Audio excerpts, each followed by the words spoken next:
better give Otto the good news.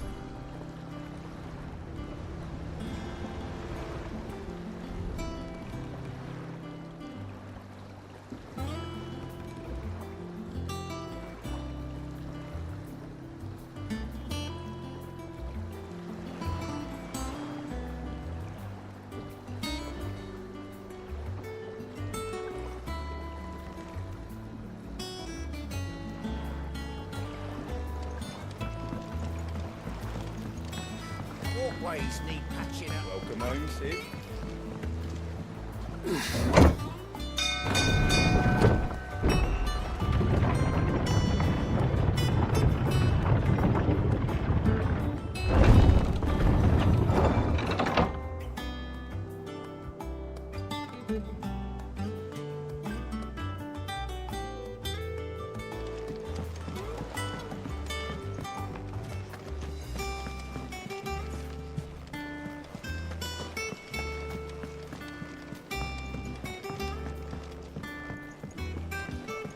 We're seeing troops amassing at every border crossing. Clive, you're back.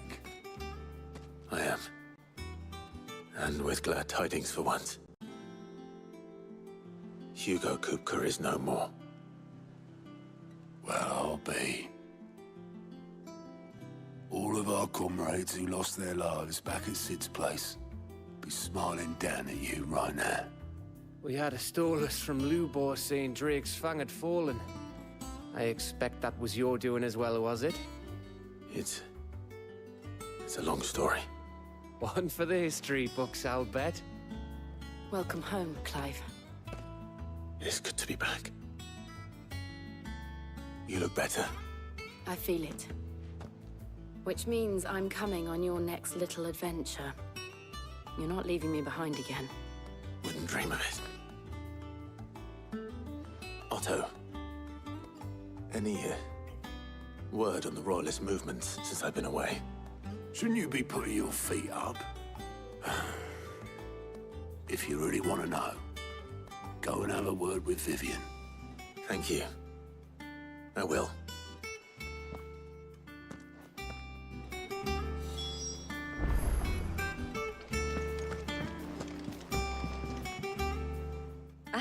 The conquering hero returns, and with hardly a scratch on him. I may have picked up one or two. Well, the fact that you came straight to me instead of visiting our resident physiker suggests that you picked up something more important. A scent. The scent of Waludas. The very same. But whatever plans Kupka was hatching with the Royalists, he took them to his grave. As did his men. Slaughtered by the orcs who'd taken over the Fang. Orcs, Vivian. I've never seen such creatures in Storm before. The Waludas must have ferried them over from Ash, but why? Why work to rescue Kupka only to invade his home, the Mothercrystal of an allied nation, and let both fall? It makes no sense. Do you know the tale of the blind men and the Adamantus? One can often be led astray by focusing too closely on individual details. One must instead see the bigger picture. And what bigger picture is there than my map?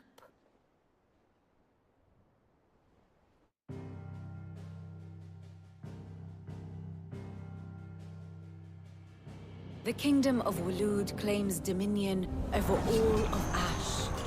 It is a nation forged by the bloody conquest of Barnabas Tharm, the dominant of Odin. The Canvarian War of Independence in 849.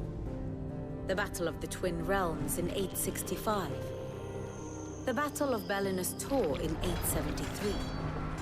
Wheresoever his armies fought, Odin was found where the fighting was fiercest. But of late, the warrior king appears to have laid his sword to rest. Battle rages for control of the crystalline dominion.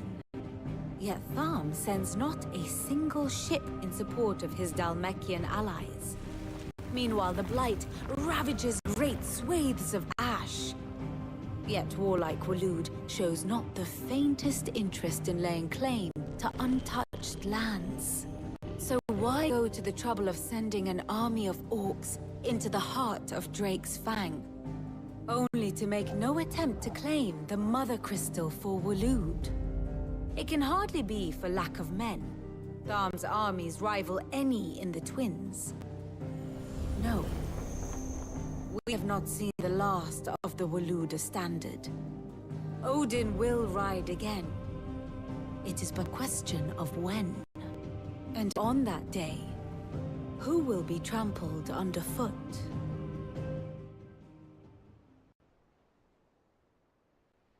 In summary, I know not to what end the Royalist betrayed Kupka. I know only that it is part of some broader scheme. A scheme tied to the ambitions of one man. King Barnabas. But there is no need to wallow in confusion.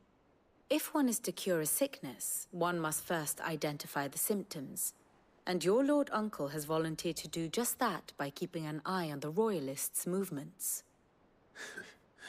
He's really throwing himself into this. Indeed he is. Which means all that remains for us to do is await his reports.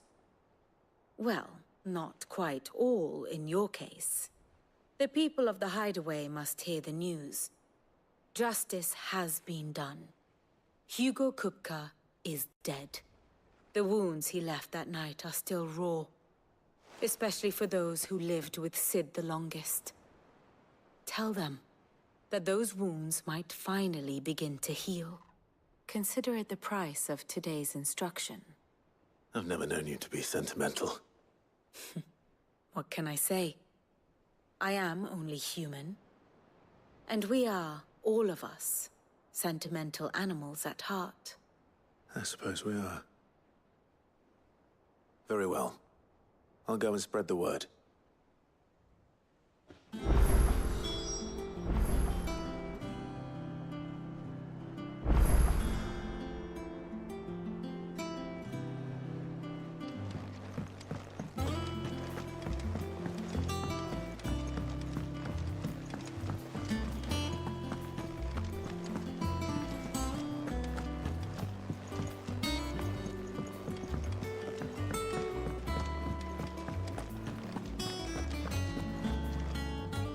Well, someone looks pleased with himself. It's true what I'm hearing, then. Nothing escapes you, Lady Karen. It's true. Kupka is dead. No more looking over our shoulders, then. Good. I'm starting to get a crick in my neck. Don't let it go to your head, though.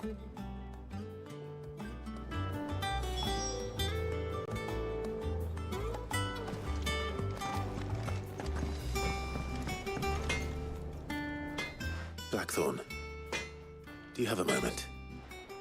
What is it? I'm busy. I wanted to tell you that Hugo Kupka is dead.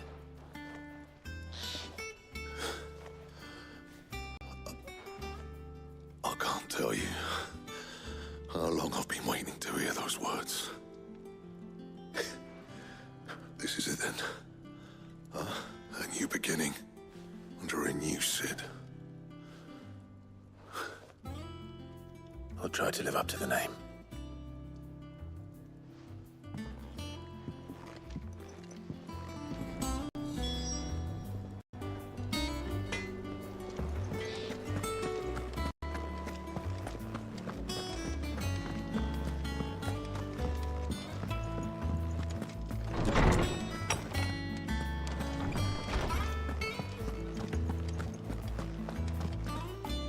Ah, Clive. Have you come seeking the gift of knowledge? No. To share mine, actually. Hugo Kupka is dead. Oh, my.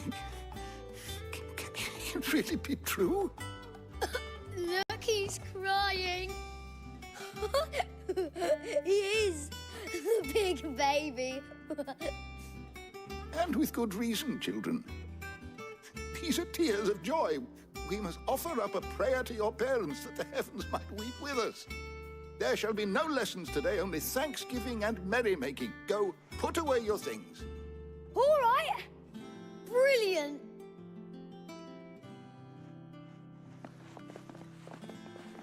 finally, a new dawn has broken. It has. Thank you, Clive. I cannot wait to share the good news. Hippocrates. After Kupka fell, Ultima came to me. I need to know what he is. Have you learned anything? Alas, no. And not for want of trying. I have scoured nigh every historical tome in our collection and found nothing. Not even the sort of conspicuous absence that might suggest a concealment of fact. One is almost tempted to conclude that such a creature never existed. But I saw him. With my own eyes. I don't doubt that you did. Alas, it seems you are the only one who has. To others, he reveals naught. We see only that which he leaves in his wake, like some terrible force of nature beyond the ken of mortal man. A bringer of death. Whether the Ultima you met with was the being itself, or merely another projection of its power, I know not. But until I do, my investigations shall continue. Thank you. It means a lot. Right. Let's see if Otto has anything else for me.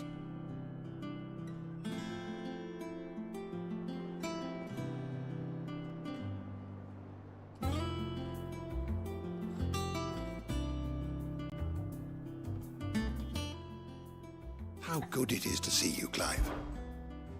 I have a few new notes that might interest you.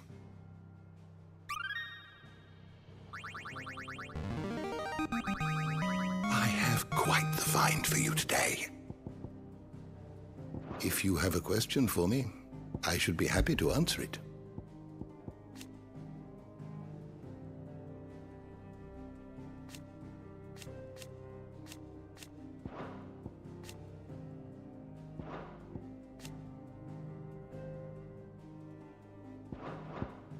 The door to the shelves shall ever be open.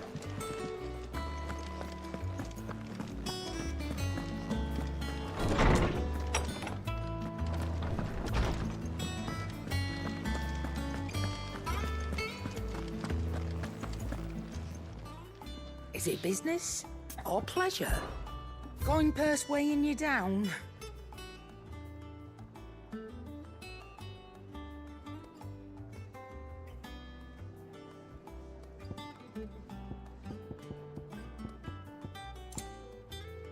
Is that all? Clive. So, will it be?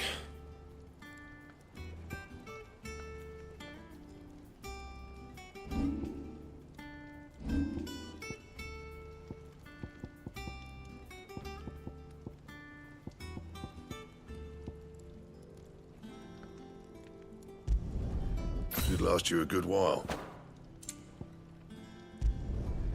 Not bad, if I do say so myself. Should last you a good while. Yeah, that should do you.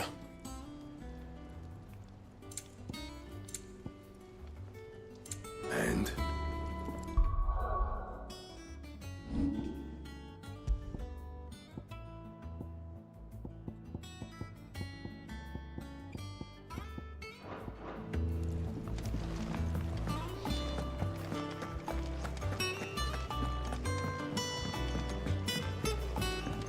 I'm telling you, it's true.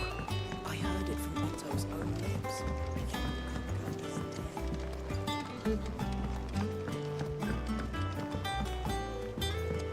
We're seeing troops amassing at every border crossing. You barely sat down since you came home. Vivian got you running errands or something? Just spreading the word.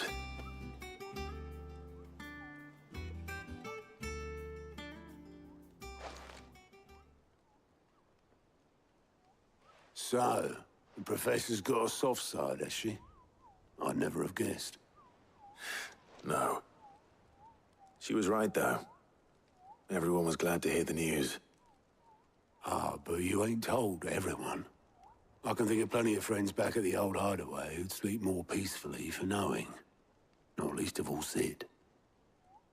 You should tell him. You're right. I should. And I will. Well, when you do, be sure to take Mid with you.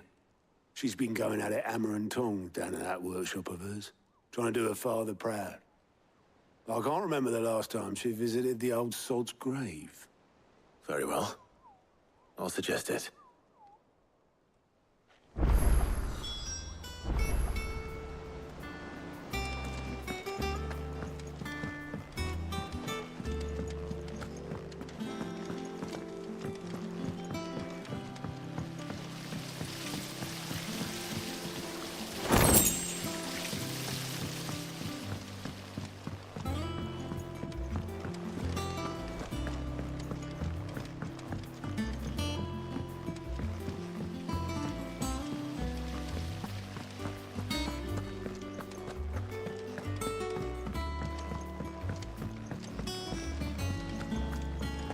Mid might need some help. If I don't come up with something soon. All right, Clive? What do you want? I'm going to visit Sid, and I thought you might like to come with me. Sorry, I'm too busy for all that right now. I've got to get this thermal displacement stack sorted. Thermal... Displacement stack. Here. And this is for... Only the fastest, finest ship the world has ever seen. The Enterprise. Me and my dad designed it together. Where other vessels rely on the fickle winds to drive them through the water, ours is fitted with mithril engines. And those things have got more push than a behemoth in a bad mood, and more heat than all the hells put together. Which is where the stack comes in. I may have already talked some tight-lipped shipwrights into putting the hull together for me in a little dockyard in Canva. But the stack's a bit more involved, so I'm building it here. Thing is, it's so involved that I'm running behind and it's starting to hold things up over at the shipyard. I'll come and see my dad, though, when I'm done. Whenever that is. Is there anything I can do to help? Good old Clive. I were hoping you'd say that.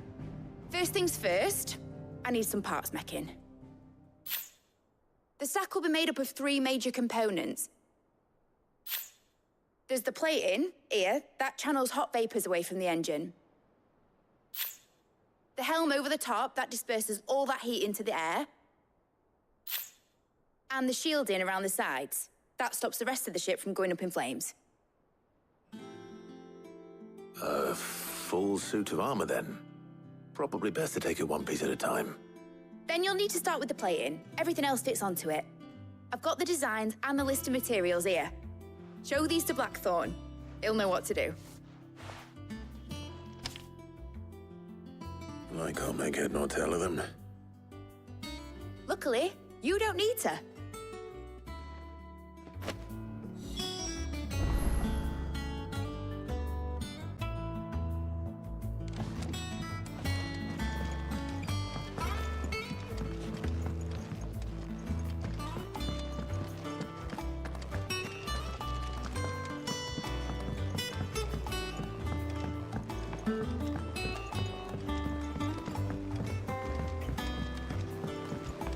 Editors started reading books that don't have any pictures in.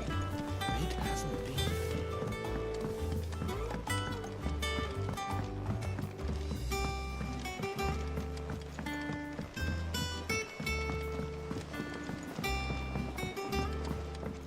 I went up to give some greens to the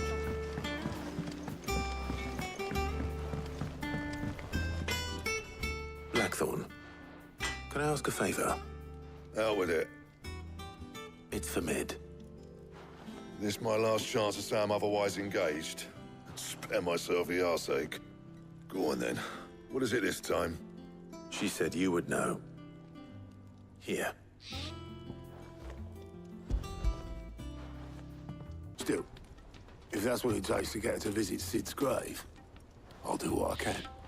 And, what is it we need to do, exactly? Take a look at this. It's this plating. The usual sword grade steel won't work. We need something that can get very hot, very fast, and still keep its shape. That means an alloy. Something that won't break or buckle at the temperatures she's talking about. Which is where you lot come in. I need materials, and I've got my work cut out already. You'll have to fetch them. Now, there's a special kind of sand I'm after that you can only find out in the Valcroy. Stardust, they call it. As for the rest of the stuff, my usual supply should have it in stock. It just needs buying and bringing back here. Well, we'll get it done quicker if we split up. One of us should probably give you an hand coat in the sand. And the other can go and get the rest from this supplier. Right then. Well, make your minds up who's going where, we can get this over with.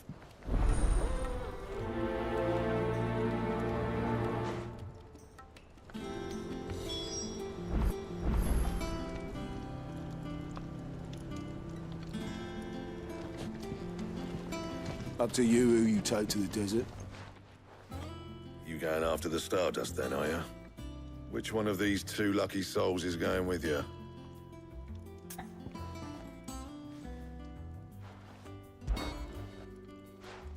Otto, you're with me. All right, then. Where do we find this Stardust, and how will we know it when we see it? There's a river that runs through the southern reaches of the Valcroy. It's the black sand that washes up on its banks that you're after. And I'm guessing you'll be needing sackloads of the stuff.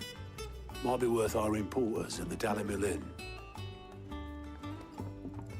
I'll head down there. See about finding us a wagon. All right. I'll meet you by the river. You two take care, eh? I'll go and see this supplier. Just don't let that bastard fleece you, eh? He wouldn't do that. He's Blackthorn's mate. Isn't he? Best of luck.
Looks like I found the river. Now where's Otto?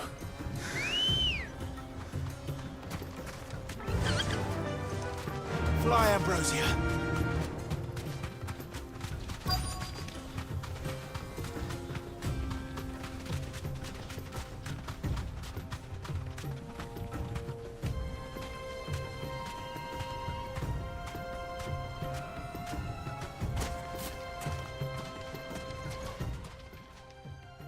Otto, sorry I'm late.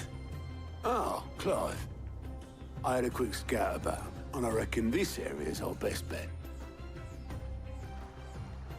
Seems Blackthorn's the only one who thinks smithing with his Stardust stuff's a good idea. It's just lying here, waiting for any old fool to fill his boots. But unlike any old fool, you thought to bring a wagon. Well spotted. Now get filling.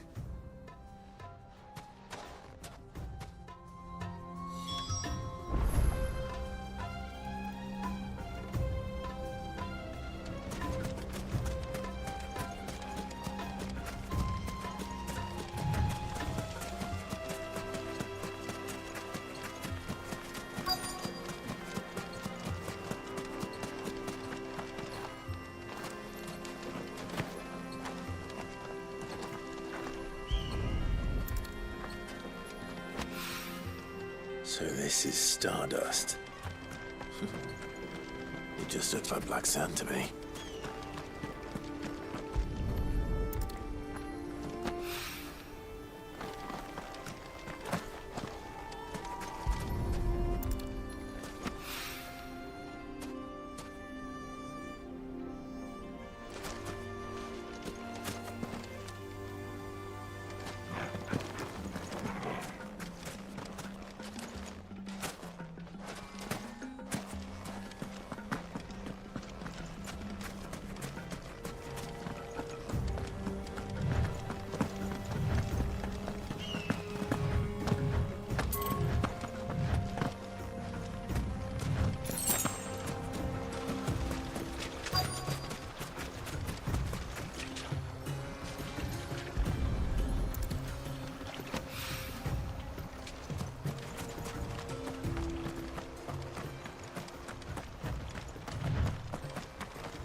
That should be enough for now.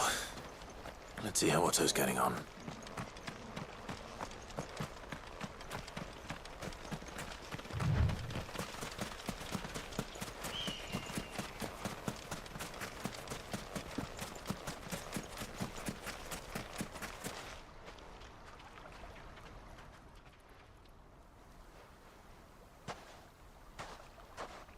How much did you get? Enough. I hope.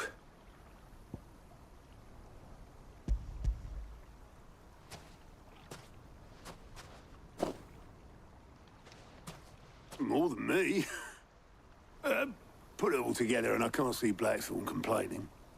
Much. Here, Clive. Do you fancy a walk?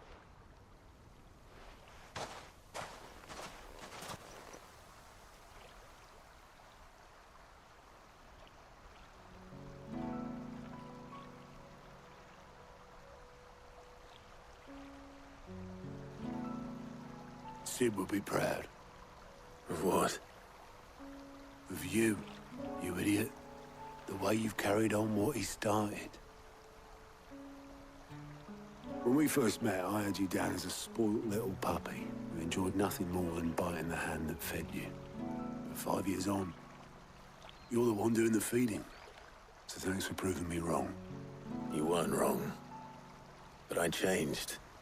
Thanks to Sid. And thanks to you. When I suggested taking on his name, you were the first to back me. And if you hadn't, no one else would have. I couldn't have done any of this without you, Otto. Yo, get over. You're making me blush. All I did was choose hope over despair. I gave you a chance, yes. But you're the one who took it. You took a rabble of homeless, hopeless outcasts and put them back on their feet. Gave them something worth fighting for, just like the old Sid did.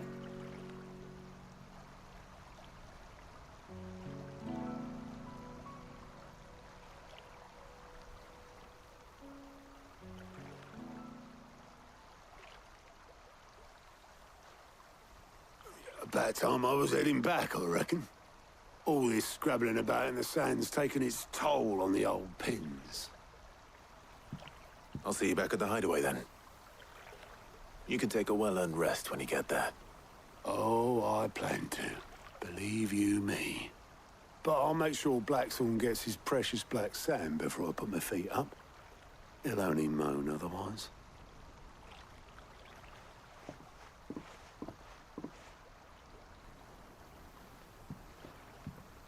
Right. Ready to go home, boy?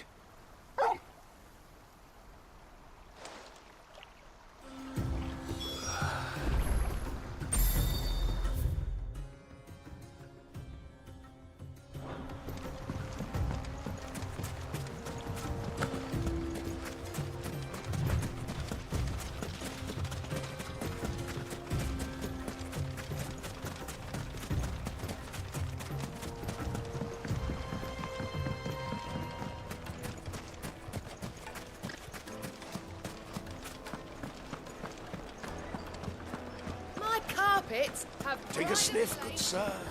You trust. Gone, just like that. And without so much as a by your leave.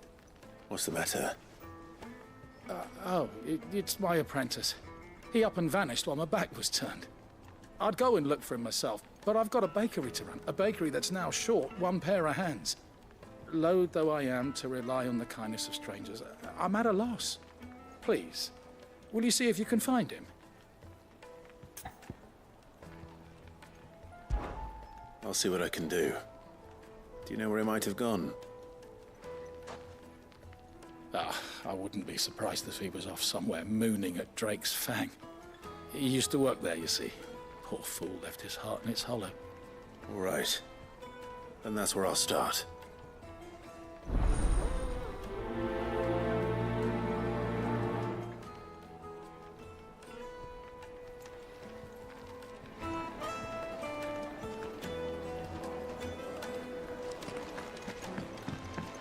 Oh, where did all the men of the rock go? Weights and pods!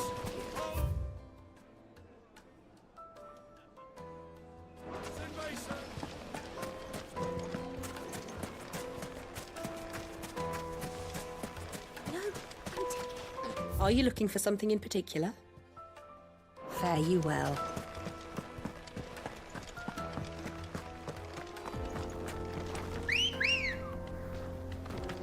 Good girl. Yeah!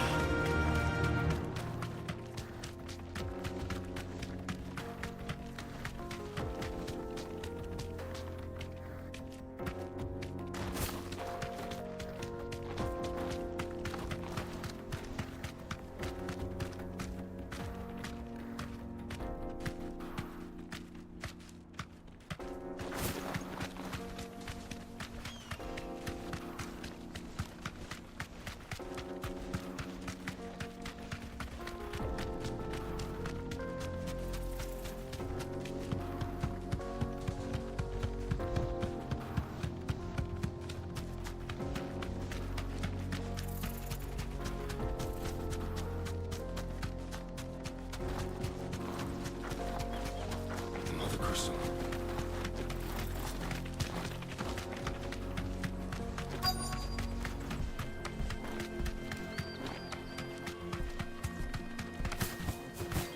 You deserve a rest.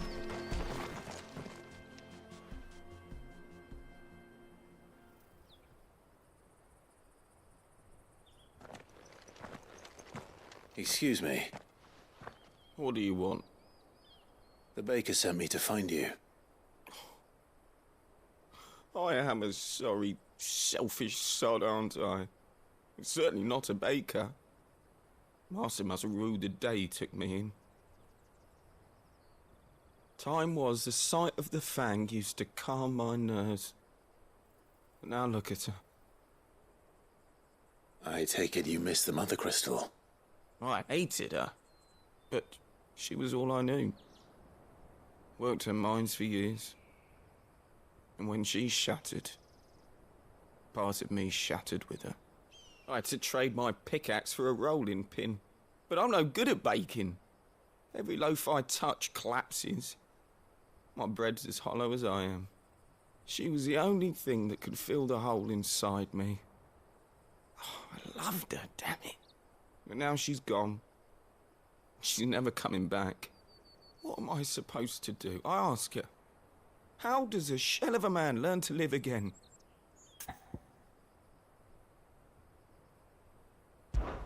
Perhaps you could express yourself in your work.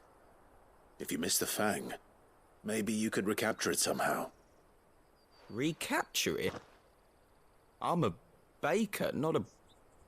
You know, you might just be right. What a fool I've been! I have to get back to the bakery right away. Thank you. Thank you, my friend. You've opened my eyes. Wait.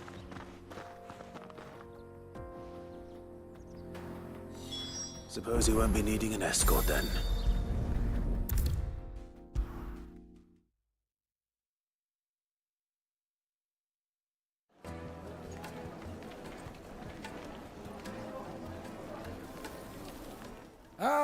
Ah, there you are.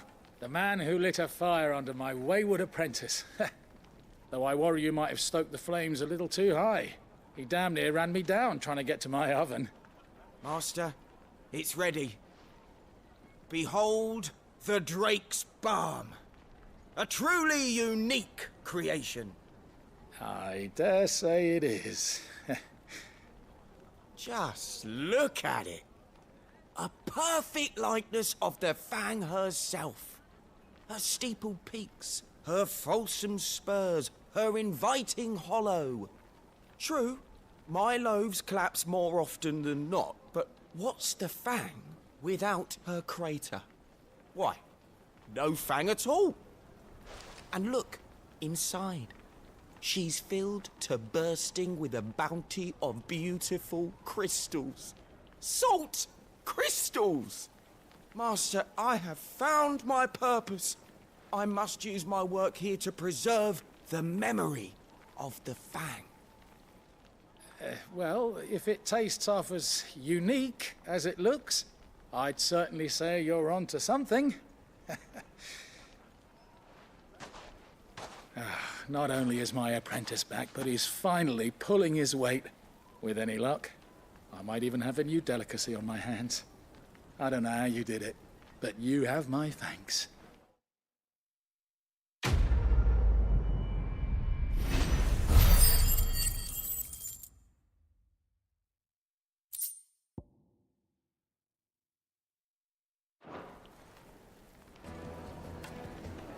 Now, Dusan, I know you're king, but do you have to use the good salt? Leave some for the rest of us.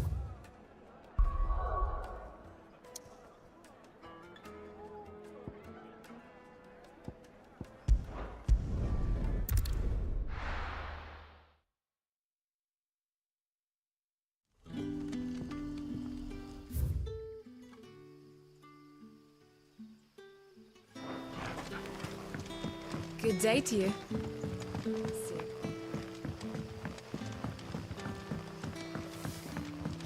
The crystals we get from the tail are all but worthless.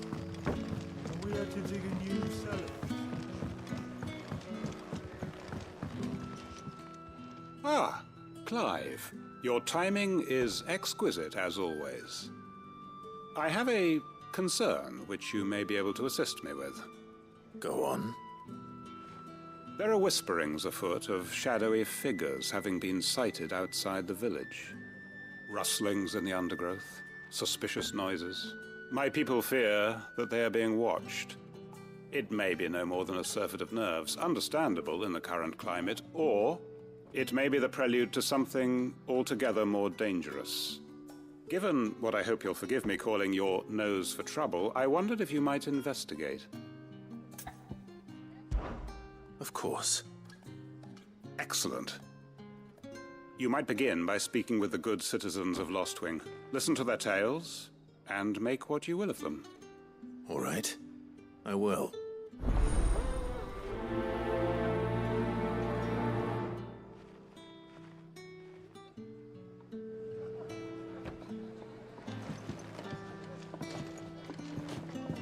Right. Let's see what the people of the village have to say. I better find out if this is just nerves, or something we need to take more seriously.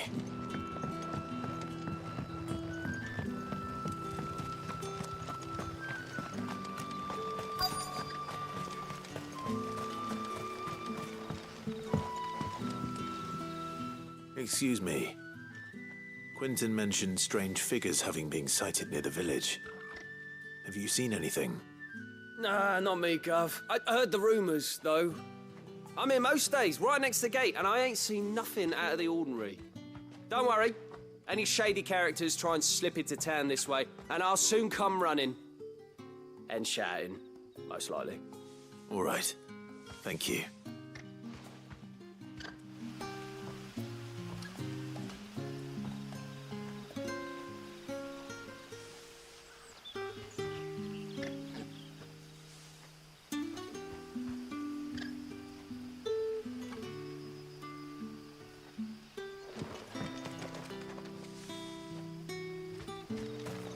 Word is, the Black Shields took a hike.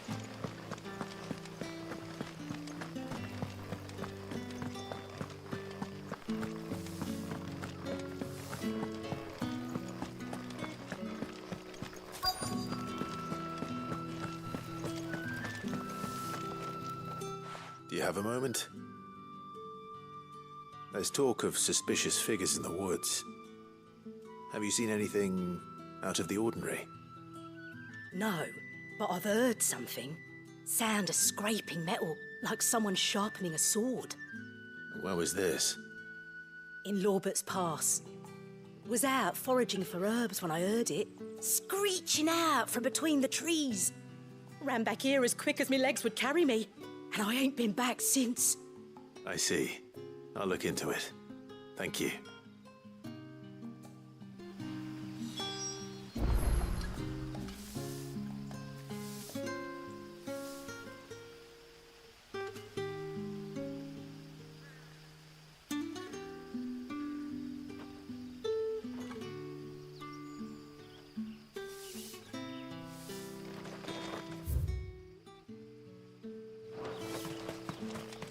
Seems Lorbert's Pass is our best bet, then. What do you say, Torgal? Shall we go and investigate?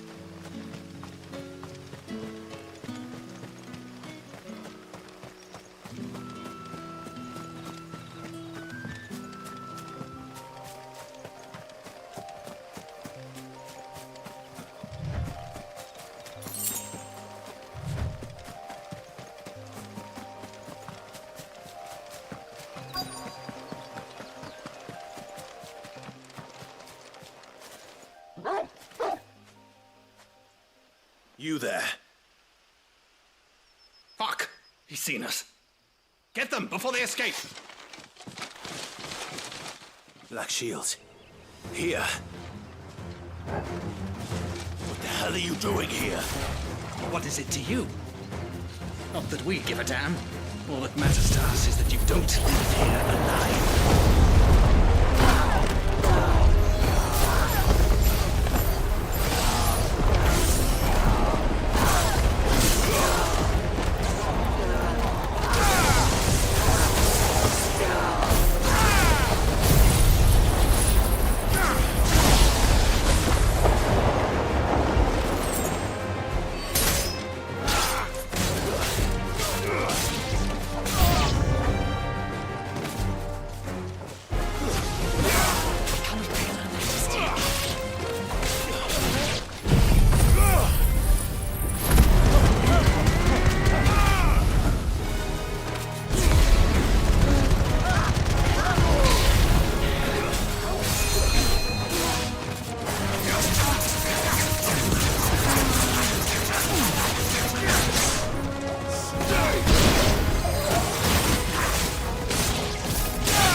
Why were they here? Are they planning an attack on Lostwing? I need to warn Quentin.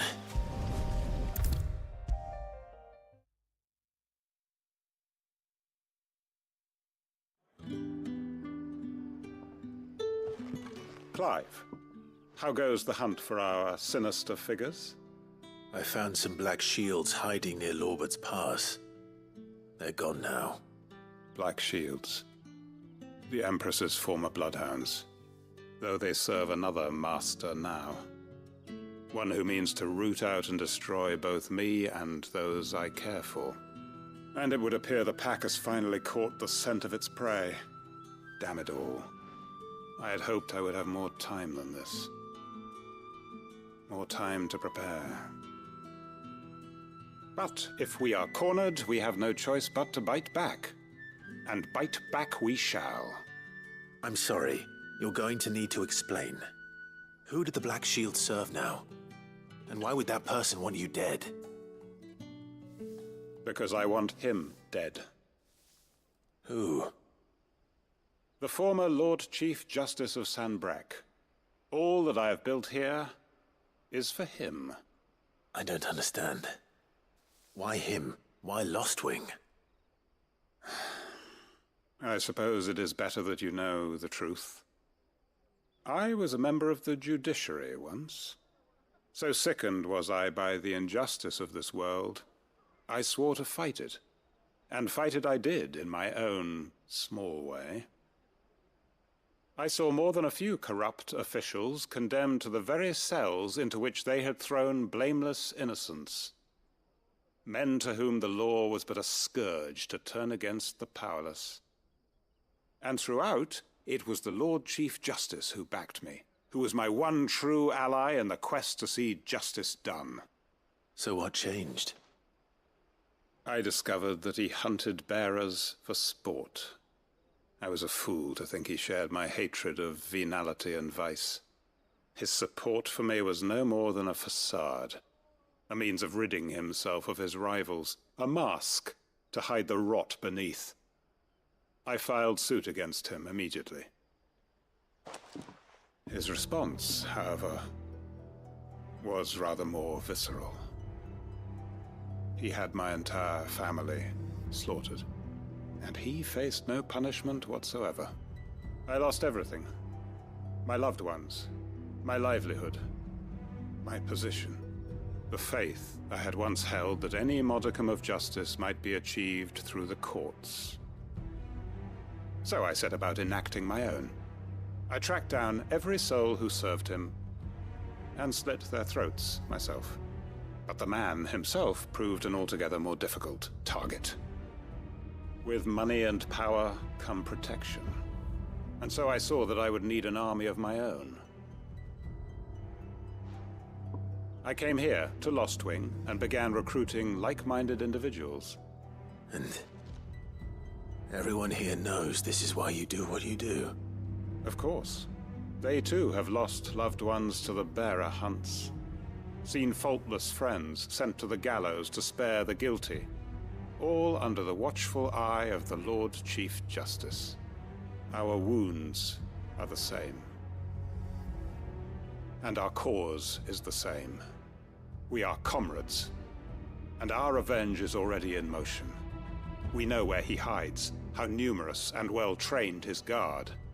What we did not know until now, however, was that his plans may already be in motion too. Quentin. Our time is short. He may move against us at any moment, unless we move against him first. My friends and comrades, it begins. Make ready for war.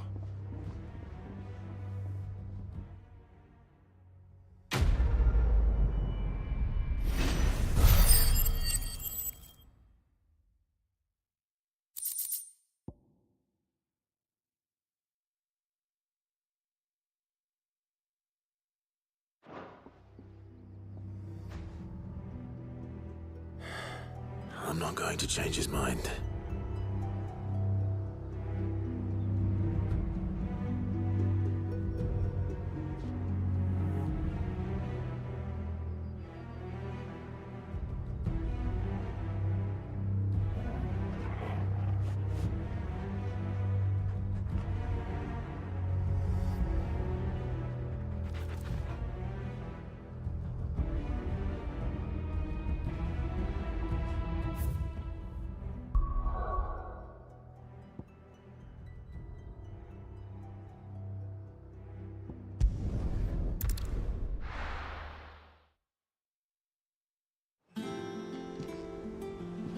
Let's hope this is all Blackthorn needs.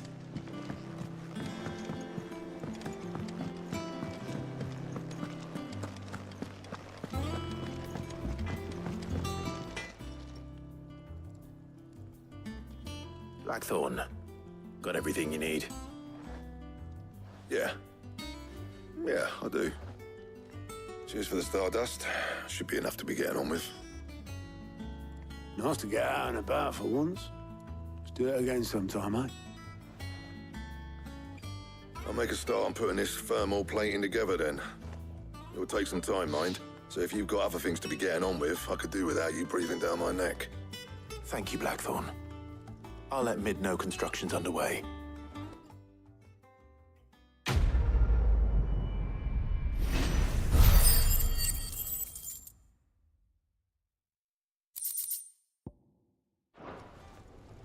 Suppose we'd better be getting back to work too. Give us a shout if you need anything.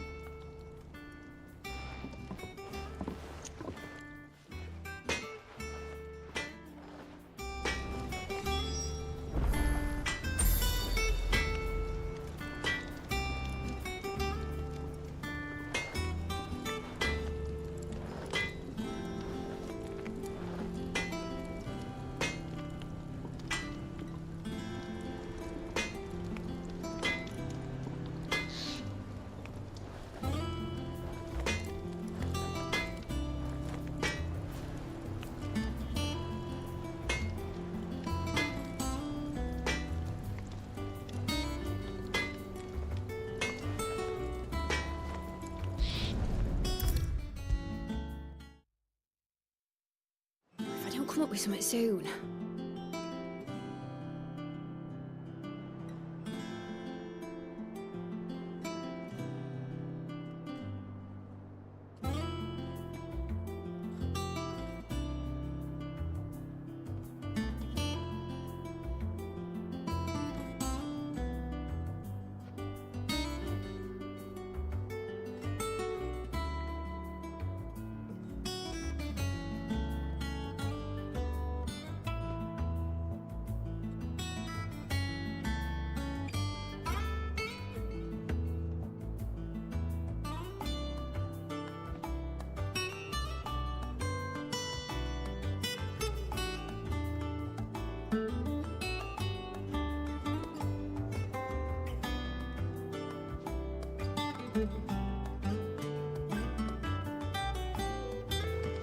You'll be pleased to hear that Blackthorn's started work on the plating.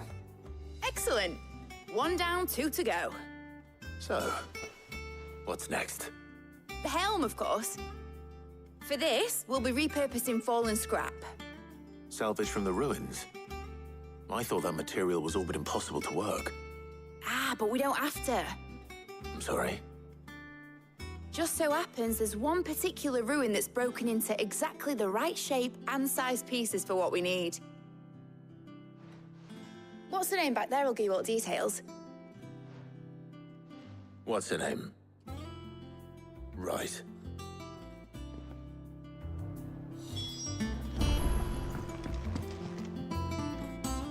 Oh, Sid, is this about the helm? Yes. Mid said I should speak with you. I'll show you the plans then. Here you see the mithril engine, in which mithril is burned to generate heat. That heat is then harnessed to produce motive force. Excess heat is dealt with by means of the thermal displacement stack, which disperses it into the surrounding air. Now, were we to rely on thermal plating alone to achieve this effect, the rate of excess heat buildup would far exceed the displacement coefficient of the plating. In other words, the reactor would overheat and eventually explode. This is where the helm comes in. It connects to the plating, you see, and serves as a sort of thermal sink to absorb all that excess energy. Our experiments have shown that fallen ceramics are remarkably thermophilic. They can withstand and absorb levels of heat far above anything we are able to make today. And not only that, they're also waterproof and immune to rust, making them the perfect material for our protective hood. Why, if sea or rainwater were to enter the reactor proper, it would vaporize instantly. The forces produced would tear the ship from stern to... You can stop there. I understand. Mid said we might be able to use parts of a fallen ruin. Where would I find it? Ah, yes. It's in Lorbert's Pass, near Lostwing. The thing is, well, I probably should have arranged to have the pieces we need brought here sooner. You see, a certain unwanted visitor has taken up residence there. It's no longer a matter of just walking in and taking them. It's, going to be considerably more dangerous than that. I see. Then I suppose I'd better deal with this unwanted visitor for you. Would that help? Oh, very much. Thank you, Sid. I'll gather my team and head there right away. We'll meet you outside the ruins.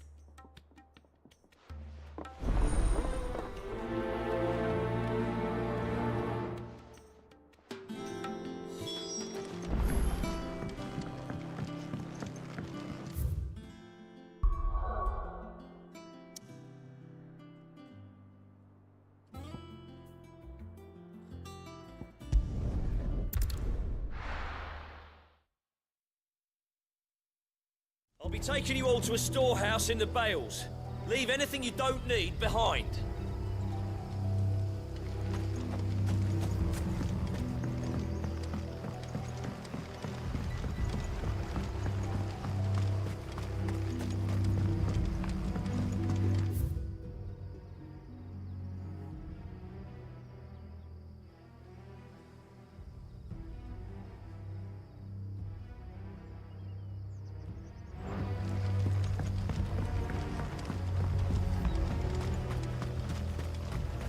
If you're ready, we leave at once.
It's over.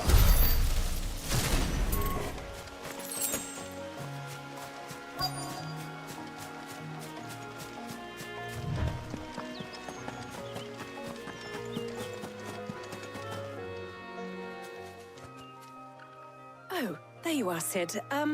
Thanks so much for coming. The, ruins are just over there, as is the creature I told you about, I'd imagine. Would you mind? Of course. I'll be right back.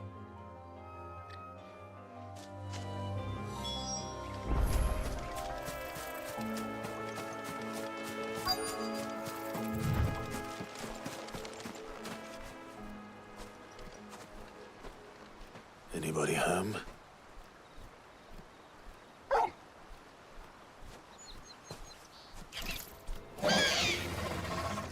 This must be our unwanted visitor. Time to go.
The things I do for you, Mid.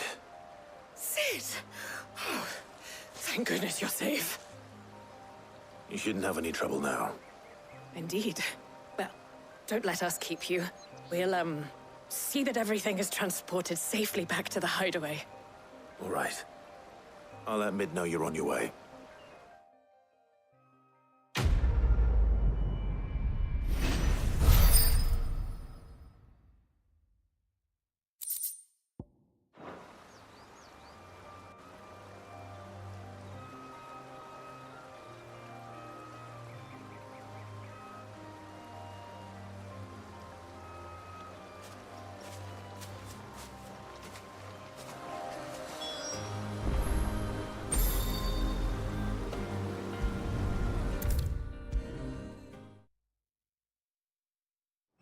Come up with something soon. Mid. Helena has recovered the material for the helm. She'll be along shortly. Excellent. Another job well done. And just one remaining. Right. Right, the shielding. This one's a bit of a bugger. How so? The plating's enough to stop the engines going pop, but those things will still be spitting out enough fire to set the rest of the ship ablaze. Which is why you need proper shielding. A prison for the dragon's breath that's blazing away inside. I thought a triple thick layer of tempered steel might do it. Or more of the stuff that the Fallen use, but they'd both be too heavy. The helm and the plating are bulky enough as it is. Add any more weight and the whole ship would be at the bottom of the briny before we'd even started. I need something light. But I've racked my brains and I just can't think what would do it. Well, if I were in need of obscure knowledge, I know whose counsel I would seek. Hippocrates. Tomes? Yeah, well, I'd thought of that, obviously. I've got all the details written down here. Can you take this to him, see what he makes of it? Right away.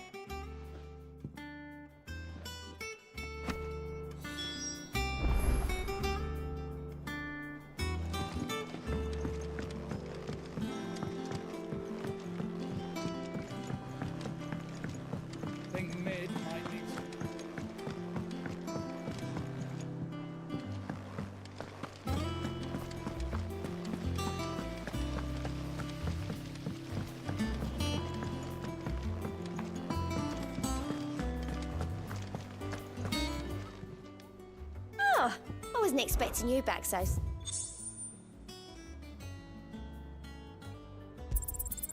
Here you are.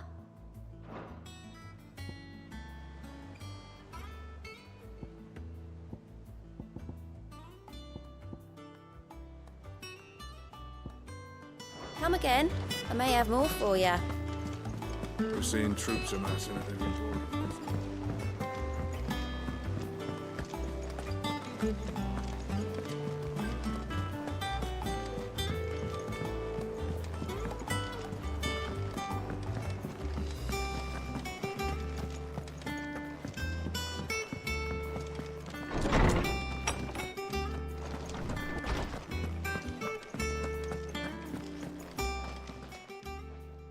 Hippocrates, do you have a moment? For you, Clive? Always. Well, actually, it's for Mid this time. Could you take a look at this?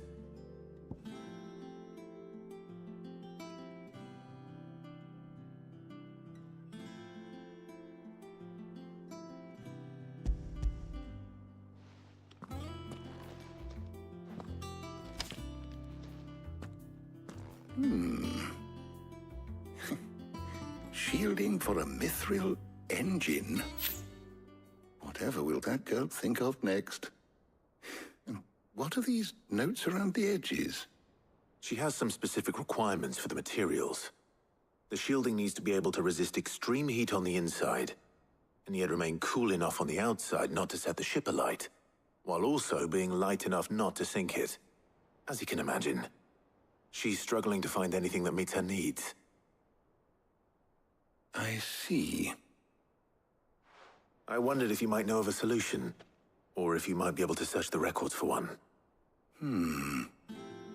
Perhaps it is not a different material she requires, but a different approach.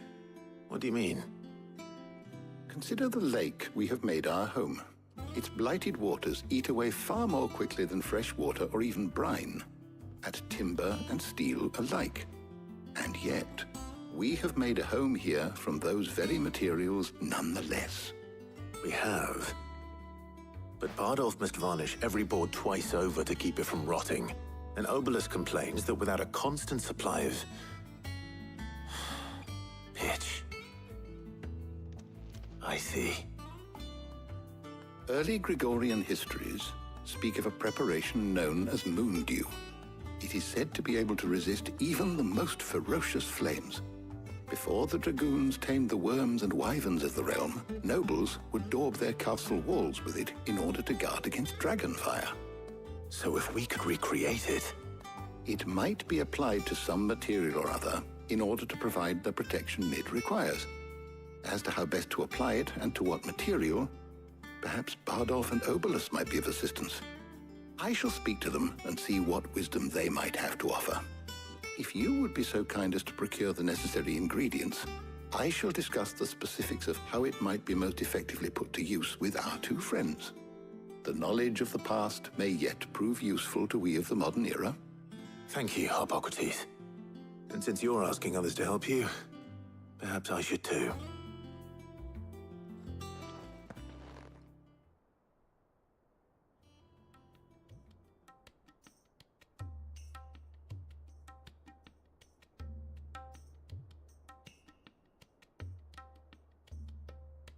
So you need a hand, do you? We do. I'll be heading to market for the ingredients we need. I could do with some help. And some company, too. The other can assist me in researching how best to prepare the shielding itself. Can we count on your aid? Always. Well, if Jill's game. Thank you. I am sure either of these fine young minds would prove indispensable in my research. I leave the decision as to who will go with whom in your capable hands, Clive.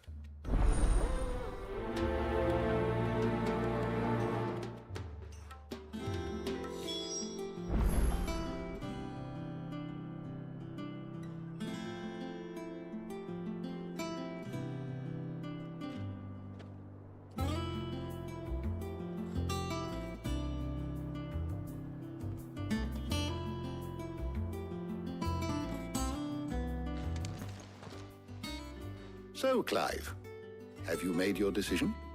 Who will accompany you on your little excursion?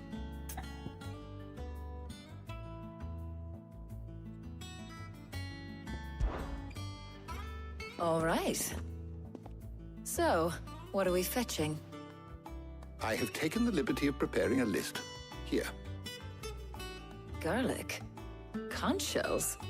Are you sure this is the right list? Looks like the ingredients for someone's supper. Though these items may seem mundane, they have potent effects that are rarely exploited, effects for which they were once highly prized. So much so, in fact, that they were harvested almost to extinction, hence moon dews having fallen from favor. Now, of course, they can be obtained with ease. You should be able to find everything you need at the market in Northreach. Well, isn't that convenient? I was hoping to be able to make a trip over that way sometime soon. Need to speak to an old acquaintance. I'll meet you there. All right. Stay safe. See you later, Clive. Good luck with your research.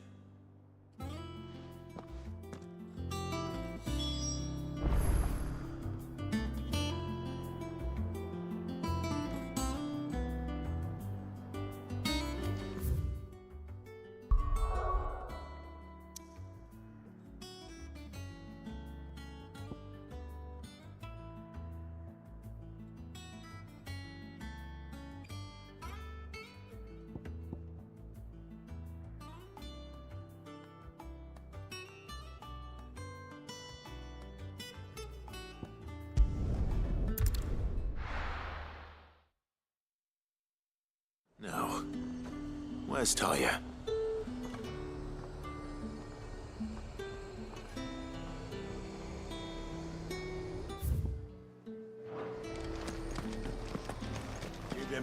Need to stock up on these. There you are, Talia. Ah, and there you are. We shouldn't have any problems finding what we need in a place like this. But if time is of the essence, perhaps we should split up. Take a few items each. All right. What shall I look for? Let's see now. Why don't you take the garlic and the pepio nuts? Meet me by the gate when you've got them.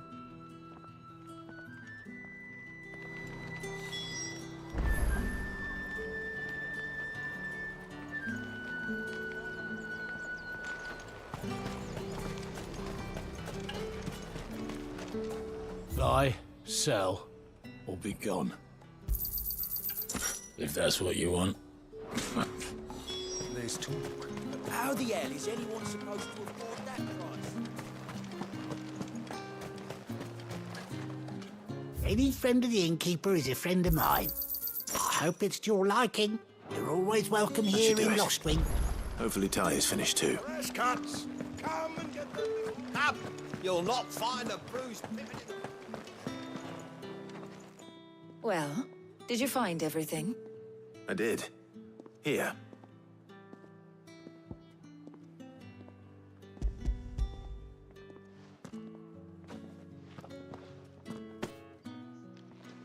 Garlic and pepio nuts. Job done. We should get this back to Tomes then. He'll be waiting.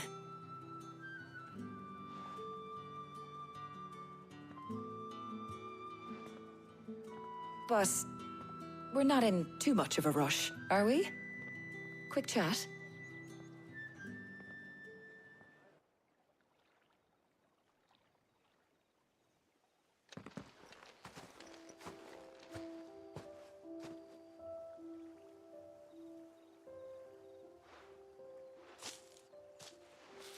Do you know, I think this is the very first time we've been out on an errand together. I think you might be right. In all the years since you and that scowl of yours first appeared, you haven't invited me out once. For shame. Well, it seemed long overdue. And you did say you had some shopping to do. I was hoping to restock my supplies of herbs and liniment, yes. You and Jill alone burned through them like wildfire. No luck, though. My usual supplier's not here, and I refuse to pay the prices these gougers charge. I'll ask Karen when we get back. What is it? Oh, just memories. I came here with Sid once, shopping for supplies, just like today. And just like today, I came away empty-handed. Sid even said he'd speak to Karen for me when we got back. Has it really been 5 years? I remember it as if it was yesterday. Hold on. Does that mean it's been 5 years since we met? Feels a lot longer. It does. In a good way, of course. Thank you, Tyre. For what? For everything. I just want you to know that all you've done for us, all you still do, it's appreciated. Do you think I'd stick around if I thought him enough? I ought to get these ingredients back to Tomes so he can make up this concoction of his. I'll meet you back at the Hideaway, all right? All right. And thanks again. I heard you the first time.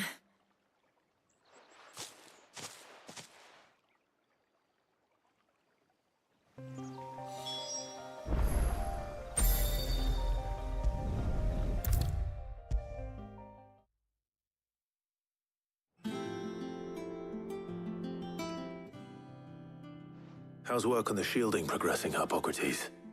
Well, very well indeed. And thanks in no small part to your kind assistance. I was just explaining to Tarja how we might best go about preparing the Moondew. And now that we have all the ingredients, we may begin. You can count on me. I've mixed more than a few mysterious concoctions in my time. I'm sure you have. What about the shielding itself? Work is underway, under the watchful eyes of Bardolph and Obolus. Apparently, it'll be ready soon. Thank you. All of you. Right then. Jill, would you join me in the infirmary? Many hands make light work and all that. Of course.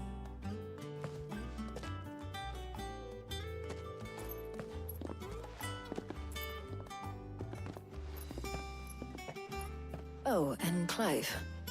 It was good to talk. We should do it again sometime. It appears our work here is almost at an end. A shame. I was enjoying playing the man of action for once. When both the shielding and the moondew are ready, it will merely be a matter of applying the one to the other. Followed by a rigorous process of testing and retesting, of course. Perhaps someone ought to warn young Mid of that. Leave it to me. Thank you, Hippocrates.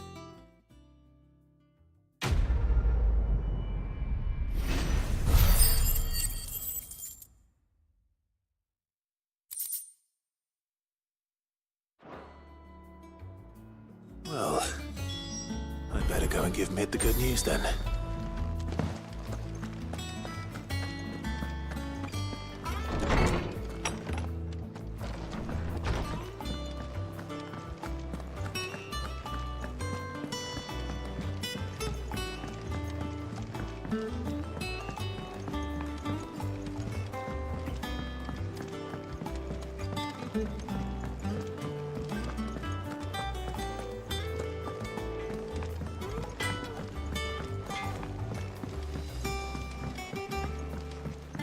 I went up to give some greens to the chocolate.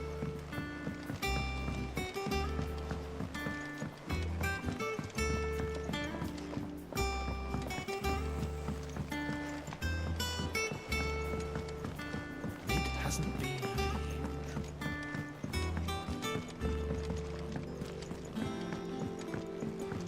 Editors started reading books that don't have any pictures in.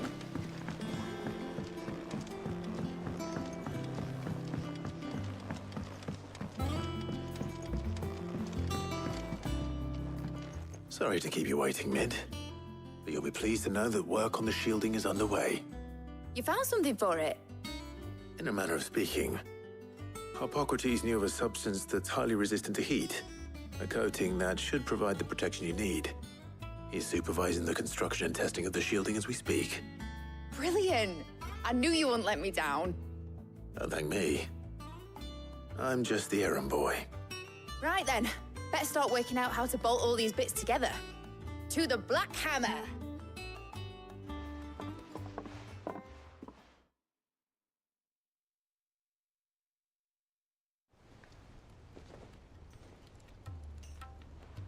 You know, when I got into the smithing game, I thought I'd be making swords and shields, not thermal bleeding didgeridoo-dahs. Displacement stacks. Same difference. Whatever you call it, I ain't putting it together in here. It's cramped enough as it is. Let's take this outside. Mid, you get all the parts lined up on the deck. I'll take care of the rest. On my way! Oh, and bring me the biggest hammer you can find. This is gonna require some precision walloping.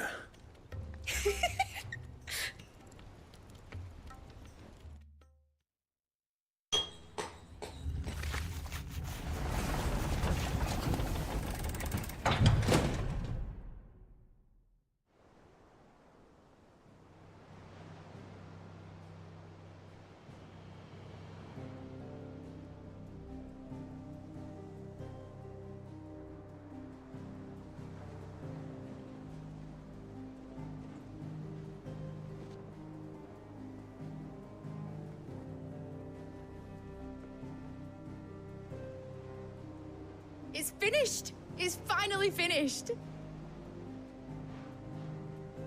Thank fuck for that. I'll be feeling my hammer arm for weeks. Thank you, Clive, Blackthorn, everyone. That's one down and just 3 more to go. I'm sorry. Oh, didn't I tell you? The Enterprise has 4 mithril engines, and we'll be needing a displacement stack for each. You don't mean... Don't worry.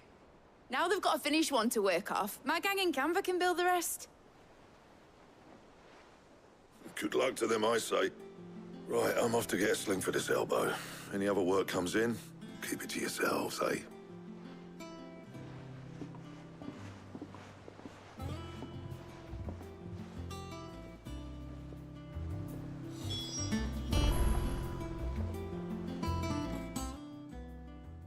What's the matter? Nothing. Just daydreaming. Thinking about the Enterprise sailing off over the horizon to shores unknown. Searching for a land untouched by the Blight. Just like me and my dad planned. So if the worst came to the worst and every scrap of soil in the Twins turned black, we might still have a chance. That's what she was meant to be. You see, one last chance just in case we needed it. But now she's so close to being finished, I've realized I don't want her to be that. I don't want her to be just a lifeboat for us to cling to if things get desperate. I want people to sail aboard her by choice, not from the lack of it. In a world where we're not just trying to survive, but where we can actually live. I'm working on that. And I'll do everything I can to get you what you want. Don't you always? All right. My mind's made up. As soon as the Enterprise is fit to sail, I'm putting her under your command. Sod our plans, I'm trusting in yours. Are you sure about this? Something tells me it's what my dad would have wanted. He'd be proud of you. You were gonna visit his grave, weren't you? I was. And you can come too now that your little project is finished. Right. There's just one thing I need to finish up first. Won't be a mo. All right. I'll let Otto know you're coming. Meet us in the mess when you're ready. Aye, aye, Captain.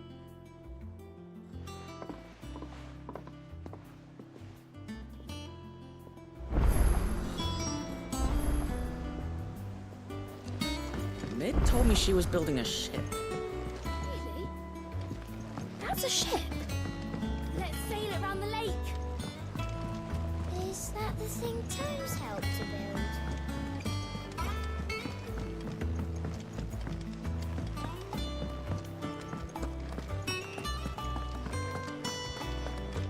He cracked the crystal too?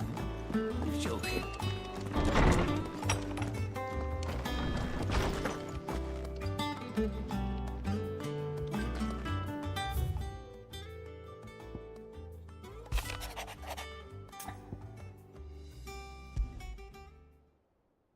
Trouble with the ledgers. Shouldn't he be asking Otto for help?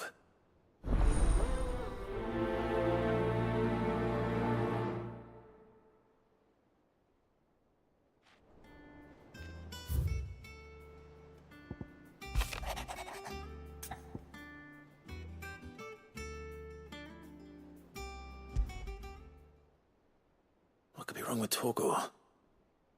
He seemed well enough when I last saw him.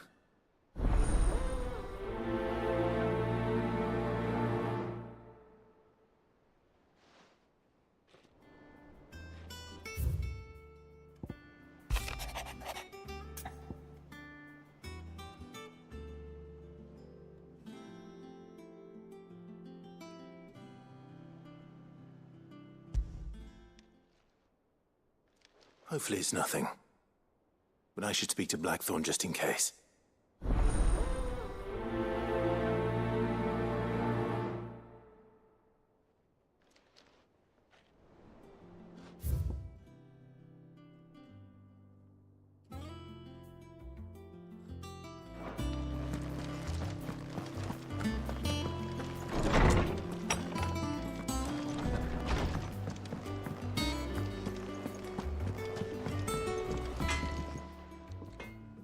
Blackthorn, do you have a moment?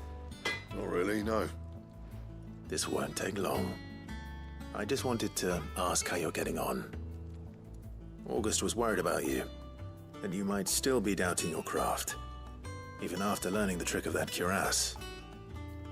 Is there something else weighing on your mind? Perhaps sharing your thoughts might help.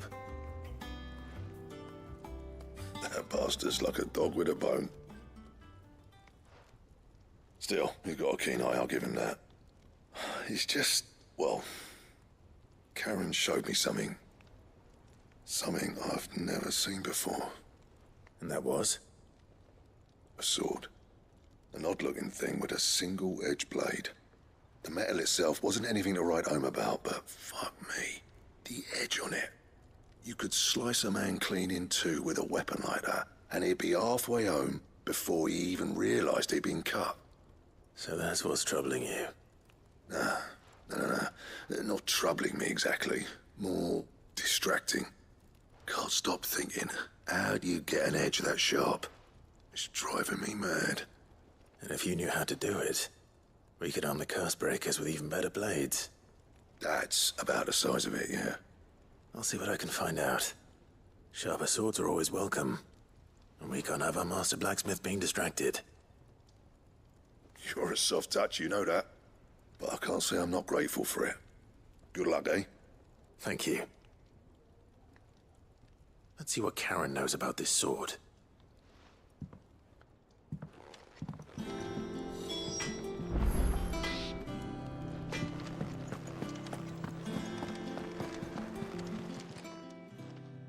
I got your note. You think something's wrong with Torgal? So you can read. Congratulations. But I didn't say I were wrong with him. I said something weren't right. He's not been eating me treats. He used to love cracking the bones from Molly's boiled brown, but now he won't so much as look at them. Didn't like him. Which is why I'm of a mind that his mind's on something else. You've not been working him too hard, have you? No harder than usual. Is that it, boy?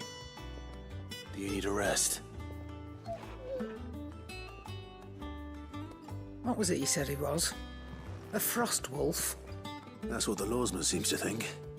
Then maybe this all has something to do with whatever it is that's woken inside him. I suppose things have been different since Rosalith. Perhaps Hippocrates knows something. Instead of everything, you mean? Perhaps.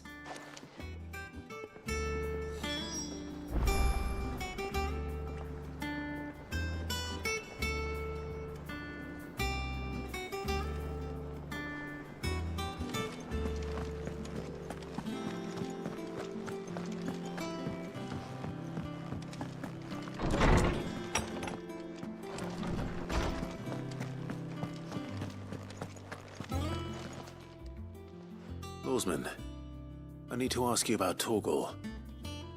Something's not right with him. He isn't ill, is he? I don't think so. But according to Lady Karen, he seems to have lost his appetite, which is certainly a new development. She says he's hardly been touching his bones of late, and she believes it may have something to do with what happened at Rosalith Castle. I rather think she might be right, though not about his appetite. All canids are instinctively inclined to crack open bones for the rich marrow that resides within, and I see no reason why a frost wolf should be any different. Accordingly, I suspect it is not a lack of appetite that afflicts Torgal, but a surfeit of it. If we assume that his newfound magics require additional nourishment to sustain, it may well be that the bones Lady Karen is accustomed to providing are no longer sufficient. Frost wolves, after all, habitually prey upon far larger animals, whose bones may yield altogether different nutrients. As to where one might find a suitable substitute, some antelopes that graze the meadows of eastern Rosaria have been known to grow to a size more than double that of their lesser cousins. I don't recall ever seeing any that large. And little wonder. The oldest and largest such creatures rarely leave the safety of the highlands for fear of predators. The last elder antelope sighting I recall hearing about took place near Cressida, and that was long before the village was abandoned. Even so, it seems like a good place to start. Good hunting, Clive.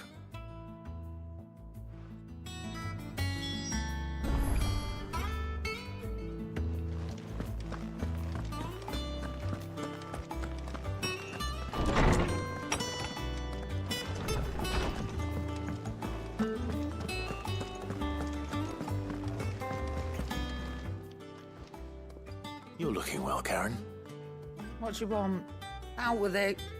I want to know about the sword you showed Blackthorn. Single-edged and extremely sharp. Running around after him again, are you? I suppose I am, yes. But I need to help him find out how to work an edge like that. It's driving him to distraction. Little wonder, I suppose. There's not many like that make it as far as the twins, and those that do go straight into private collections. Which made it nice and easy finding a buyer. Can you tell me who bought it? Where is it now? You think I tell people who my clients are? Suppose you're not likely to go nicking him off me, are you now? Fine. If you stop mooning at me like that.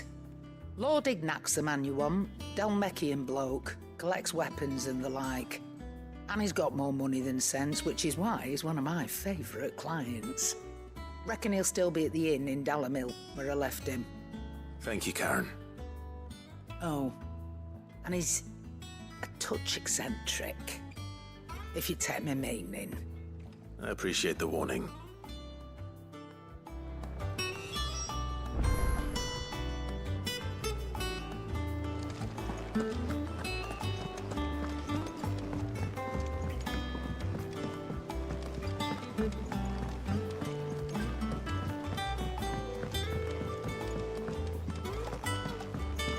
Mid told me she was building a ship.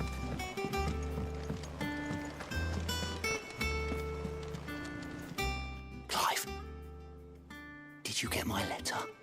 That's why I'm here. Shh. Otto might be listening. Is this better? A little. Listen, I've some bad news. It turns out the Hideaway may be slightly behind in its payment to certain lenders, and it's maybe my fault. But I swear to the goddess, I thought I had the numbers square. Sadly, that square turned out to be more of a circle. 0, you might say. I can straighten it out, I swear, but it's gonna take some time. And I'm gonna need help keeping it from Otto. Bit late for that, I'd say. There you are! What a surprise! So let me get this straight. You forget to pay our lenders what they're due, and instead of coming straight to me, you get Clive to come to you. And I hope he'll dig you out of the hole you've dug for yourself. Clive, the man in charge of the place you've been cheerfully trying to bankrupt. And you thought this was a cunning plan. Why? Well, who needs paying? Oh, just Martha. And the dame. And, well, Lady Karen. But only 500 talents. We owe 3 of our most trusted friends 5 million gil. Each. 5 million each. They lent us the bulk of the money we used to rebuild the Hideaway, you see, and, well, I must have made some sort of oversight. Those ledgers were my responsibility, and it was my decision to entrust them to you. This is my fault. Do we have that much to hand? I can always ask my uncle. No, we don't. And no, you won't. We've lightened Lord Rosfield's purse enough. After the king's ransom we had off him, he deserves better than to see our begging bowl. Besides, we'll need to learn to stand on our own if we're gonna make this work. All right. But that doesn't mean you have to shoulder the burden yourself. Is there anything I can do to help? There might be. How'd you fancy taking these to Martha and the dame? Rocks. Rocks, he says. Worth 1,000 talents apiece, these are. A little something Sid and I set aside for when times got lean. And I reckon 15 million in overdue debt probably qualifies. I just hope our associates' eyes are a bit more discerning than yours. I'm sure there will be. Should be me making the rounds, really. But you know how it is with this place. Orders to bark, arses to wipe, and all that. I know. Which is why I don't mind going in your place. Go. Do you know why I only gave Master Clive here 2 star rubies? Because you'd rather Lady Karen killed Me? Because I'd rather Lady Karen killed you. Yes. Well, I suppose this is goodbye then. Don't worry. I'm sure Karen will understand. Really? Do you think so? No, I don't.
Clive, we weren't expecting you.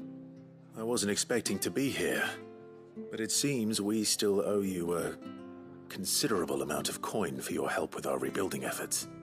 And though I doubt it's what you were expecting, we were hoping you'd take this as payment.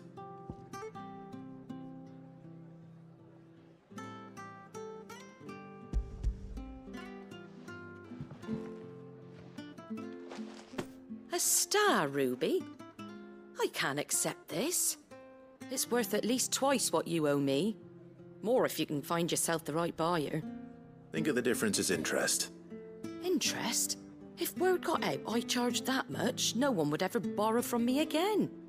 Anyway, why are you the one here asking me about this? I'd have expected Otto.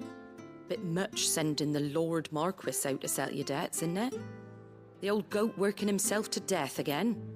Something like that. Most days I think he's the only reason the Hideaway's still standing. Same as always, eh? Back when the place was nothing but a twinkle in the eye of a recently retired Lord Commander, word is he was the first one Sid reached out to. Probably knew that without his strong arm and level head, the idea would never get off the ground. Sid may have been the face of the Hideaway, but Otto's always been the backbone. And when Sid passed away, we were all worried that would be the end of it. That Otto would just give up. His death was hard on everyone. But it must have hit Otto hardest of all. But he didn't give up, did he? Quite the opposite, in fact. If I recall, he was the one who nominated you as Sid's replacement, and rallied the rest around you. I reckon what he saw in Sid, he saw in you too. And don't we all? Doesn't hurt that you're half as stubborn and twice as handsome, neither. That, and you keep good company. I suppose I do.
time to fight.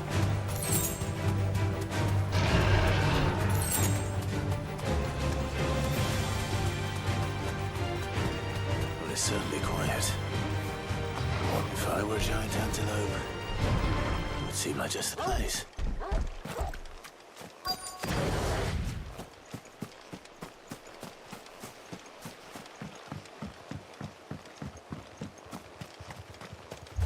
I doubt we'll find one bigger than that.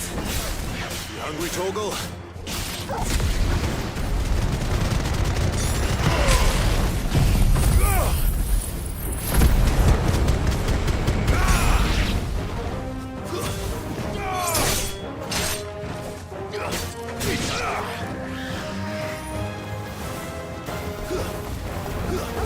This one. Stay down.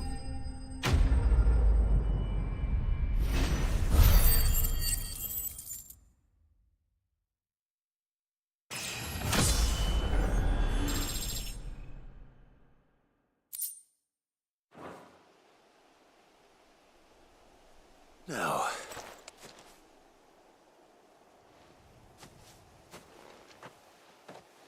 will it be enough, I wonder?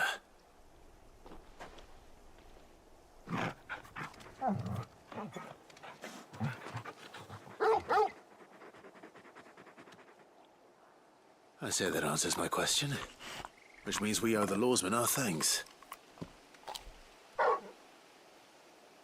You're just a big puppy, aren't you? A very big puppy.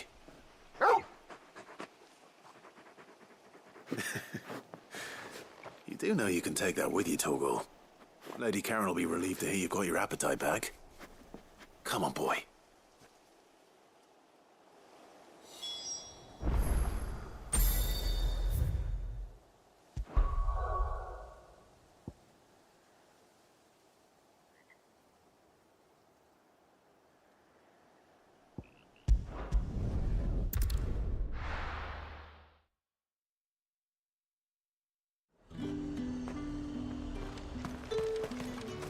There's talk at the glass.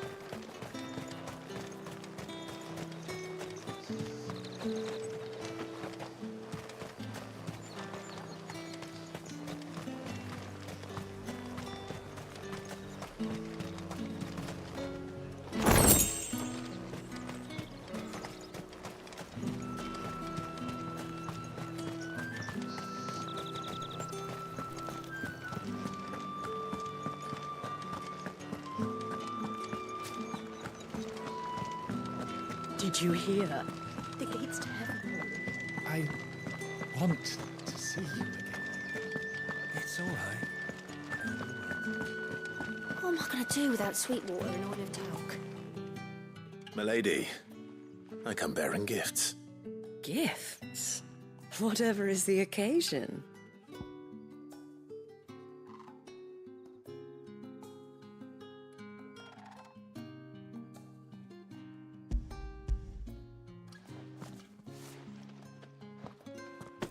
Oh my.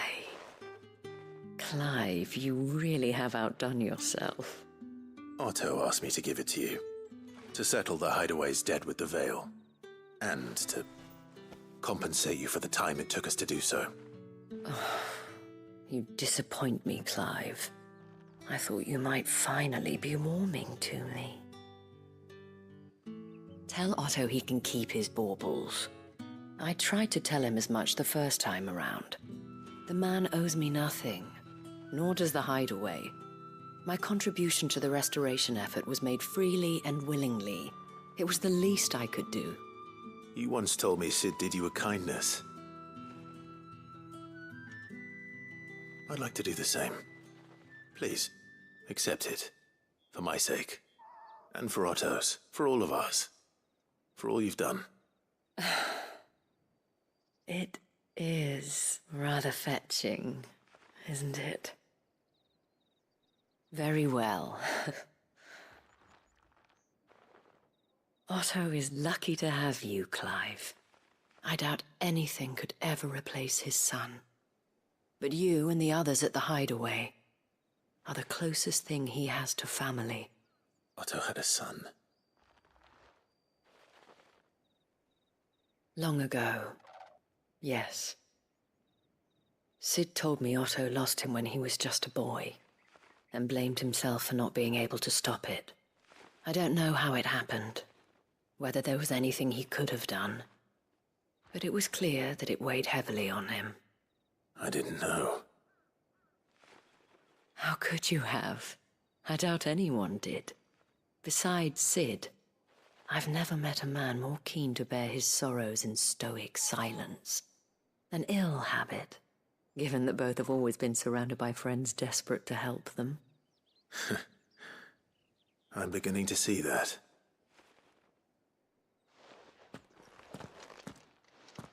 Go will want to know the stones were delivered, if he's still with us.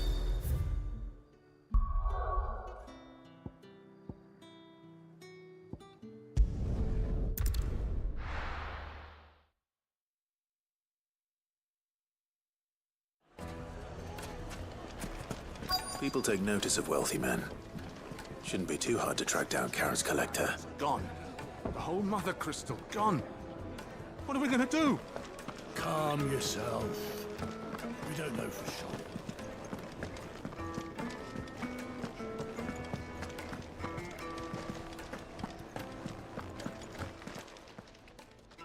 My reputation will be ruined! Ruined! Calm yourself, Lord Ignac, I beg of you, before you do yourself a mischief. Pardon the intrusion, but... Out! Get out! I paid for these rooms so I wouldn't be disturbed. Leave me be! Please, allow me to apologize. His lordship is going through a difficult time, and he's never been fond of guests arriving unannounced. Radim! Get rid of the filthy oaf this instant! Very good, Lord Ignac. Would you mind stepping outside for a moment?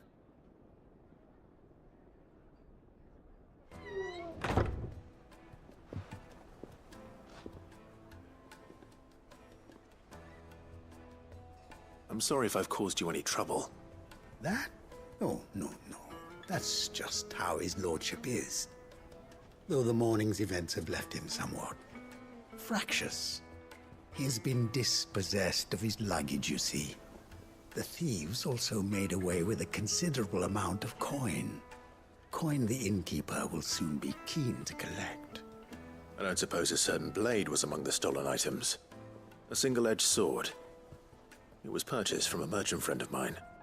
Ah, you know Lady Karen. Yes, I'm afraid it was. Then I'll retrieve Lord Ignac's luggage. But I have one condition.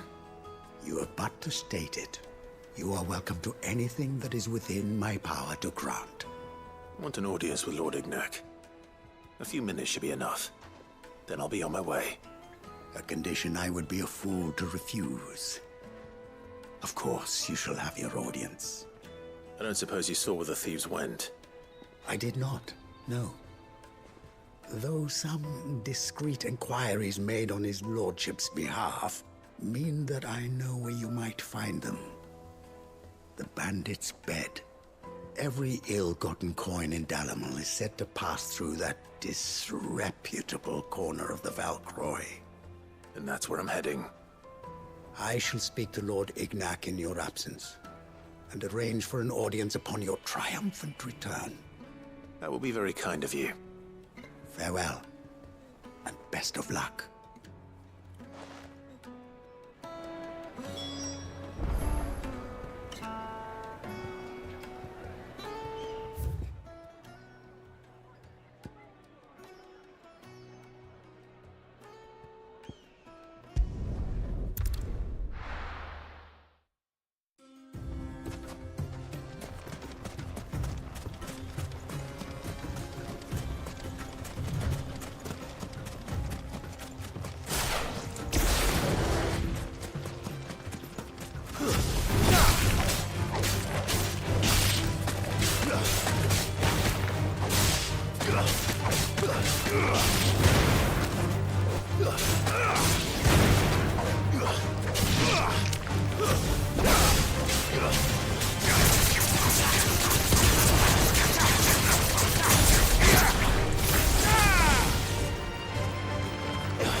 Got company!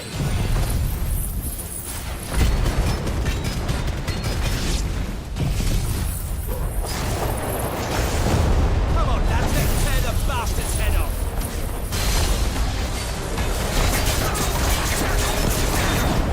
Nice try.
This must be Ignac's luggage. Nothing seems to be damaged. All right. Let's get it back to Dalamil.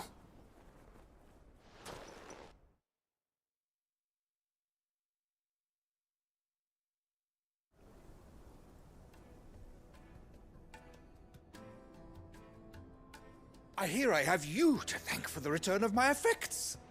What shall I call you, my good man? Wyvern. Glad to make your acquaintance. A formidable name indeed. Well, Wyvern, I appear to be in your debt. Redeem here tells me you wished for an audience. Is that all? A few moments of your time should suffice, yes. You're a peculiar fellow, Wyvern. All right. Speak. Master Wyvern was wondering if you could tell him about a certain single-edged sword you recently acquired. Oh, a true work of art, that one. Karen drove me hard on the price, but I would have sold her Radim here to get my hands on that sword. It was made in the Outer Isles, far beyond the Twins, and is used exclusively by the practitioners of a unique school of swordsmanship. They believe no combat should ever exceed a single strike, and hone their blades to such perfection that none ever does. Each sword is made for that one perfect stroke, and for that stroke only. They crack upon a second blow. There's a brutal sort of beauty to it, really. But how do they hone such an edge? Fine question. Why, they use a whetstone, of course. Whetstones, rather. A whole array of them, ranging from the coarse to the fine. 10,000 licks with the sharpening stone, then 10,000 more. But it is the final stone which lends the blade its legendary sharpness. A mineral quite foreign to this great realm of ours. And that is the key. The secret ingredient. Wyvern, it occurs to me that my little lecture is hardly equal to services rendered.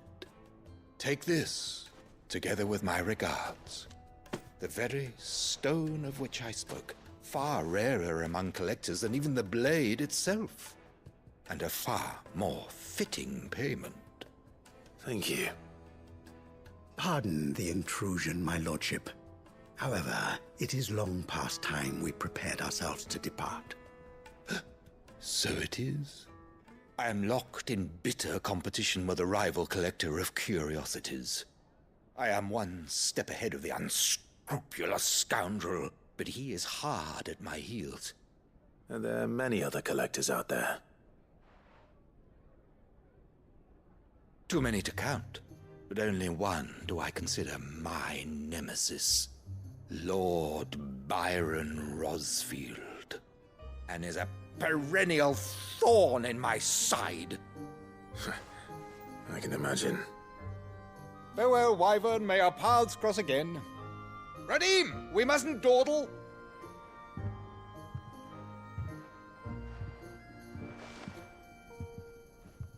I think his lordship is rather taken with you, Master Wyvern. Thank you again for your assistance. Coming, my lordship. I'll be right there.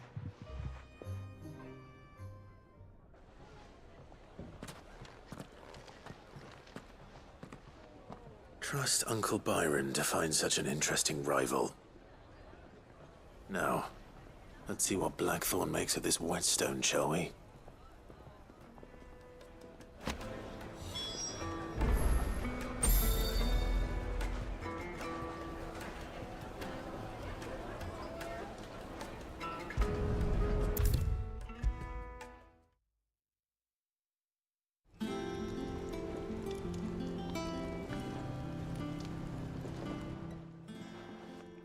Sorry for the wait, but hopefully you'll agree it was worth it.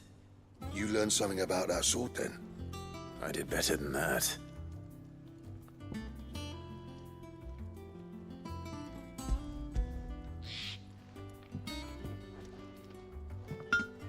A whetstone? Yes. but not one you'll find anywhere in Valisthea.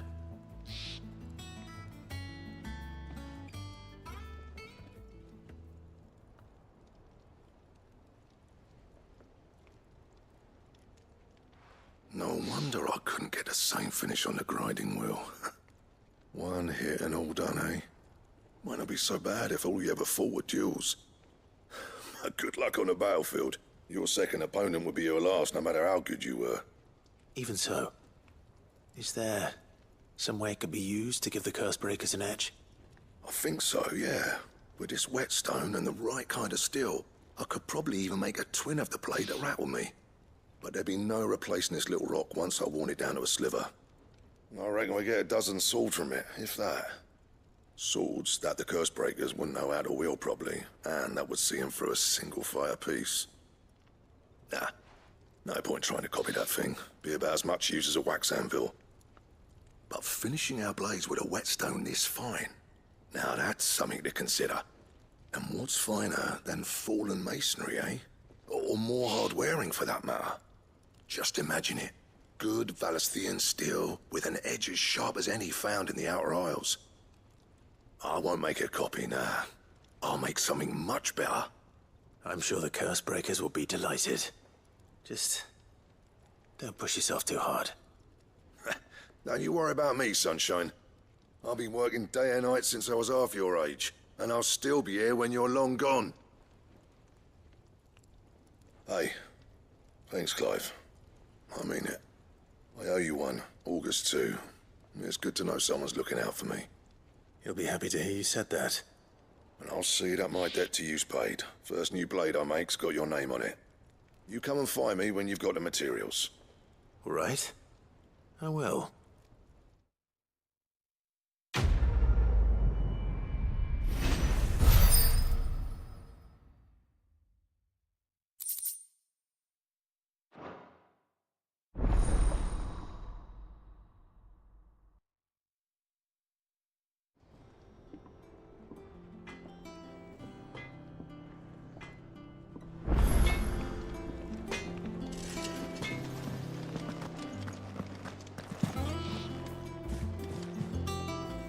I noticed you and Torgal had gone off somewhere. Take him for a walk, did you? You could say that.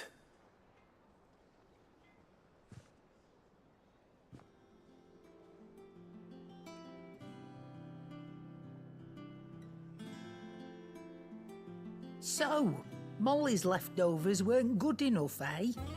That'll teach me for treating you like you're still a pup.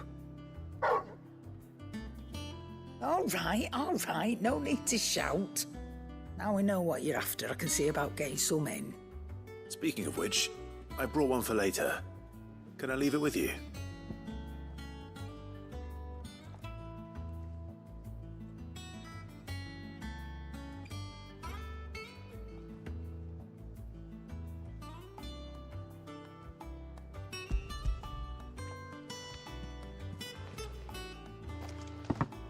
You can, aye. I'm nice like that. In return, you can thank Tomes for me. The bloody know-it-all. I was just on my way to see him.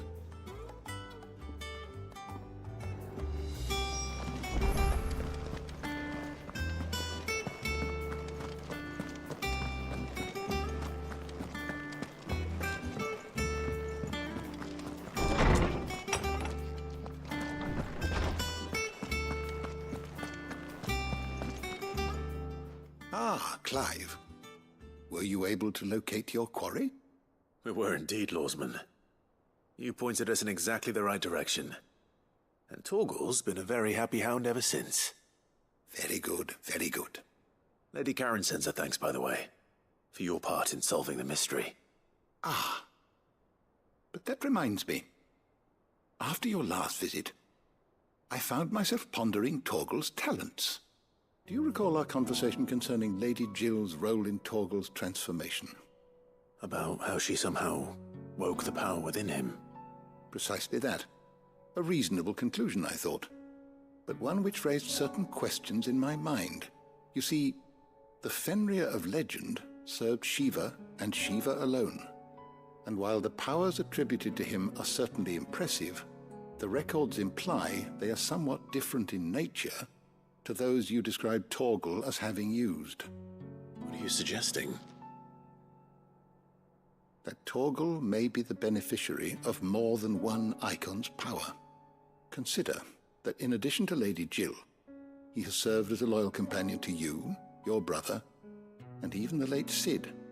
In short, the Icons hitherto near at hand, or should I say at paw, have been diverse and plenty, and that number has only grown as the realm's dominance have fallen to your sword. One can but speculate as to how all of this has affected Torgal. He has seemed more fierce of late. And if I am not mistaken, he will grow fiercer still. We are fortunate indeed to be able to count him amongst our allies and not our adversaries. Oh, he's more than an ally. He's a friend.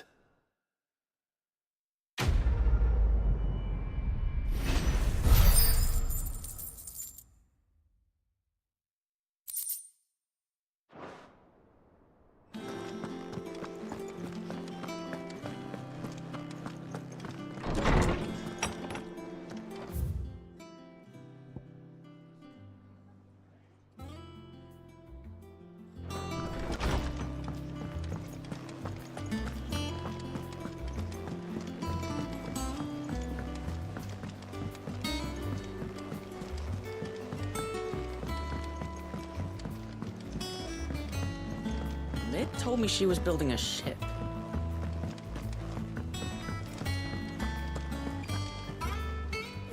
Goat. Still alive, I see. So Lady Karen accepted the ruby. Ah, about that. I tried my best, but she was just too stubborn to take it. She threw it right back in my face, in fact, and told me I could stick my stupid stone where the sun don't shine. Karen refused payment. I hope it wasn't something I said. I'm sure you were as tactful as ever. Let me see what I can do. Oh, wonderful. I hope you have better luck than I did.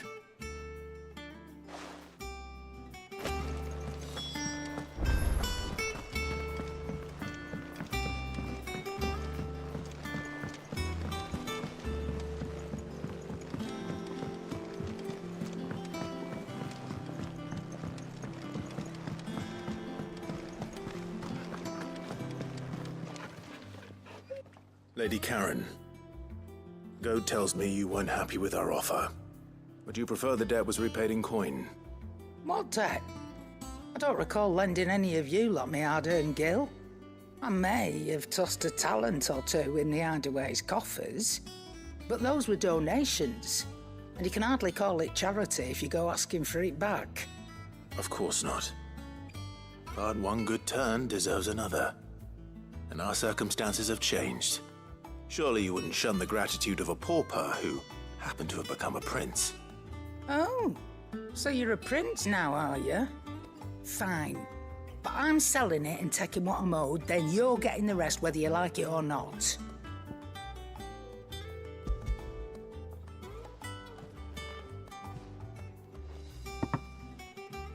Where'd you even get this? A decent trader might nab 1,000 talents for a star ruby. A canny one, meanwhile, might claim it were nicked from the belt of Cid the Outlaw himself and ask twice as much. Might be I already have a buyer in mind. Might be you even know her. A fine continental maid whose beauty's only eclipsed by a guile in commerce. You wouldn't mind, would you? Not at all. Just be sure to tell her that it's always a pleasure doing business.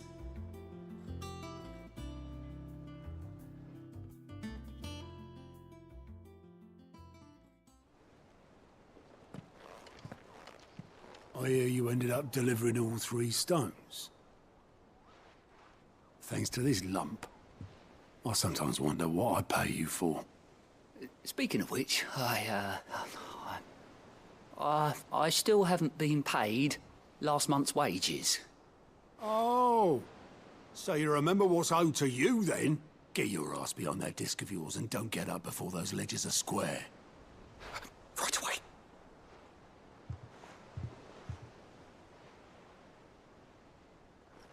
I've seen that before. Yeah. Plenty of times. It was the only goblet Sid ever used. Either out of habit, or because the filthy sod couldn't be bothered to find a clean one. I knew so little about him. Like most people. Martha and the Dame both seem to have fond memories of him. I bet they do. How long did you know Sid before he... Before he died. 20 summers, give or take. Back in the day, I was a purser on a trade ship, which is where I met him. He bought passage to... I forget where. But having nothing better to do on the long nights, we set up drinking island rum till the morning bell dragged me back to my duties. Quit my post not long after that. On account of making a fine maiden's belly fat. But me and Sid stayed close, promising we'd one day sail the seas again. That was before fate stepped in and said she was having none of it.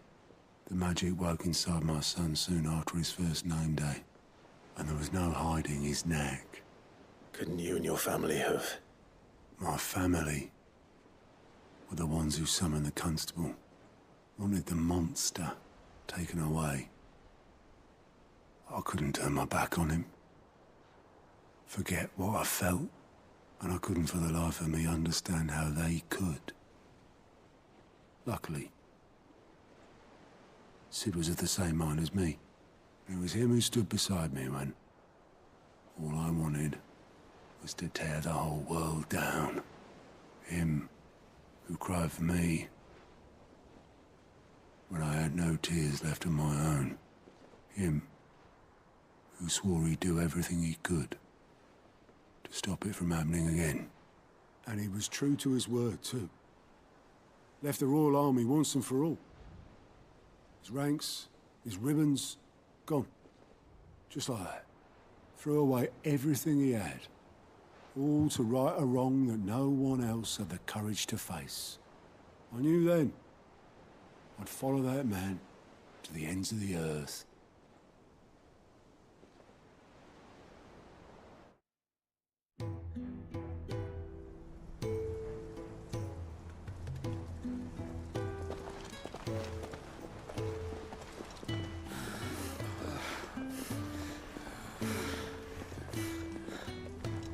He was always too clever for his own good, was Sid. Saw the world for what it really was, while the rest of us were content to go along with the lie we were shown. And it can't have been easy, bearing that burden alone.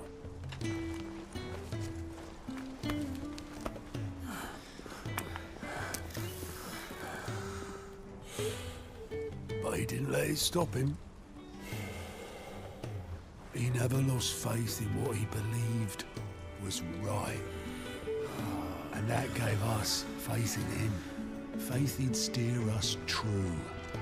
So I swore to myself that I'd always be right behind him, ready to catch the stubborn sod, if ever he should fall.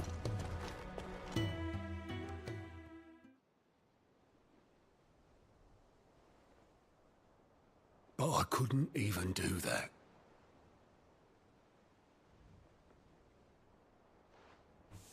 Ignore me. Just the ramblings of a tired old man. Leave that lot. I'll tidy it up in a bit.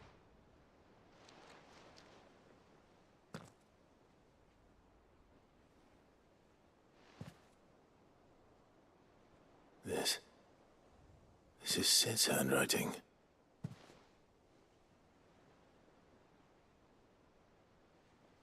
Dear Otto. I may be drunk, but I wanted you to know this place would be fucked without you. Love you, you grumpy old sod.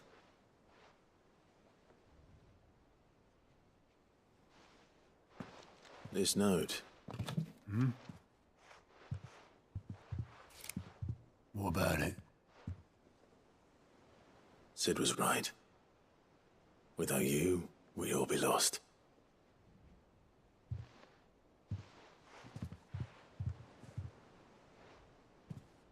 He should have bloody well said so then. Just once. Before he went. But then, why would he? Him, or anyone? I'd only have told him to piss off.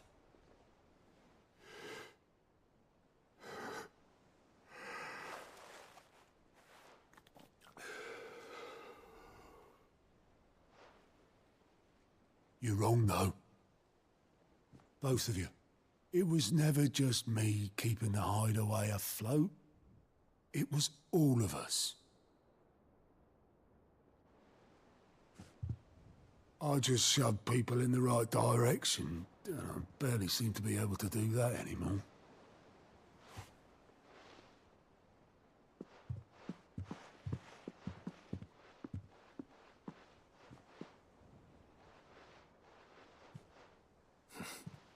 Would you rather go at the helm?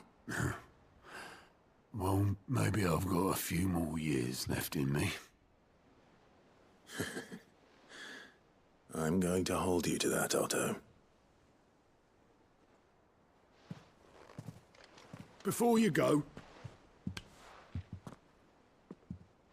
Sid would have wanted you to have this. But that's... This'll do me just fine.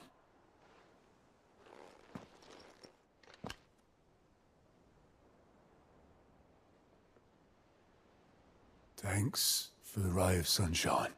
I'll see if I can't pay you back. Already have.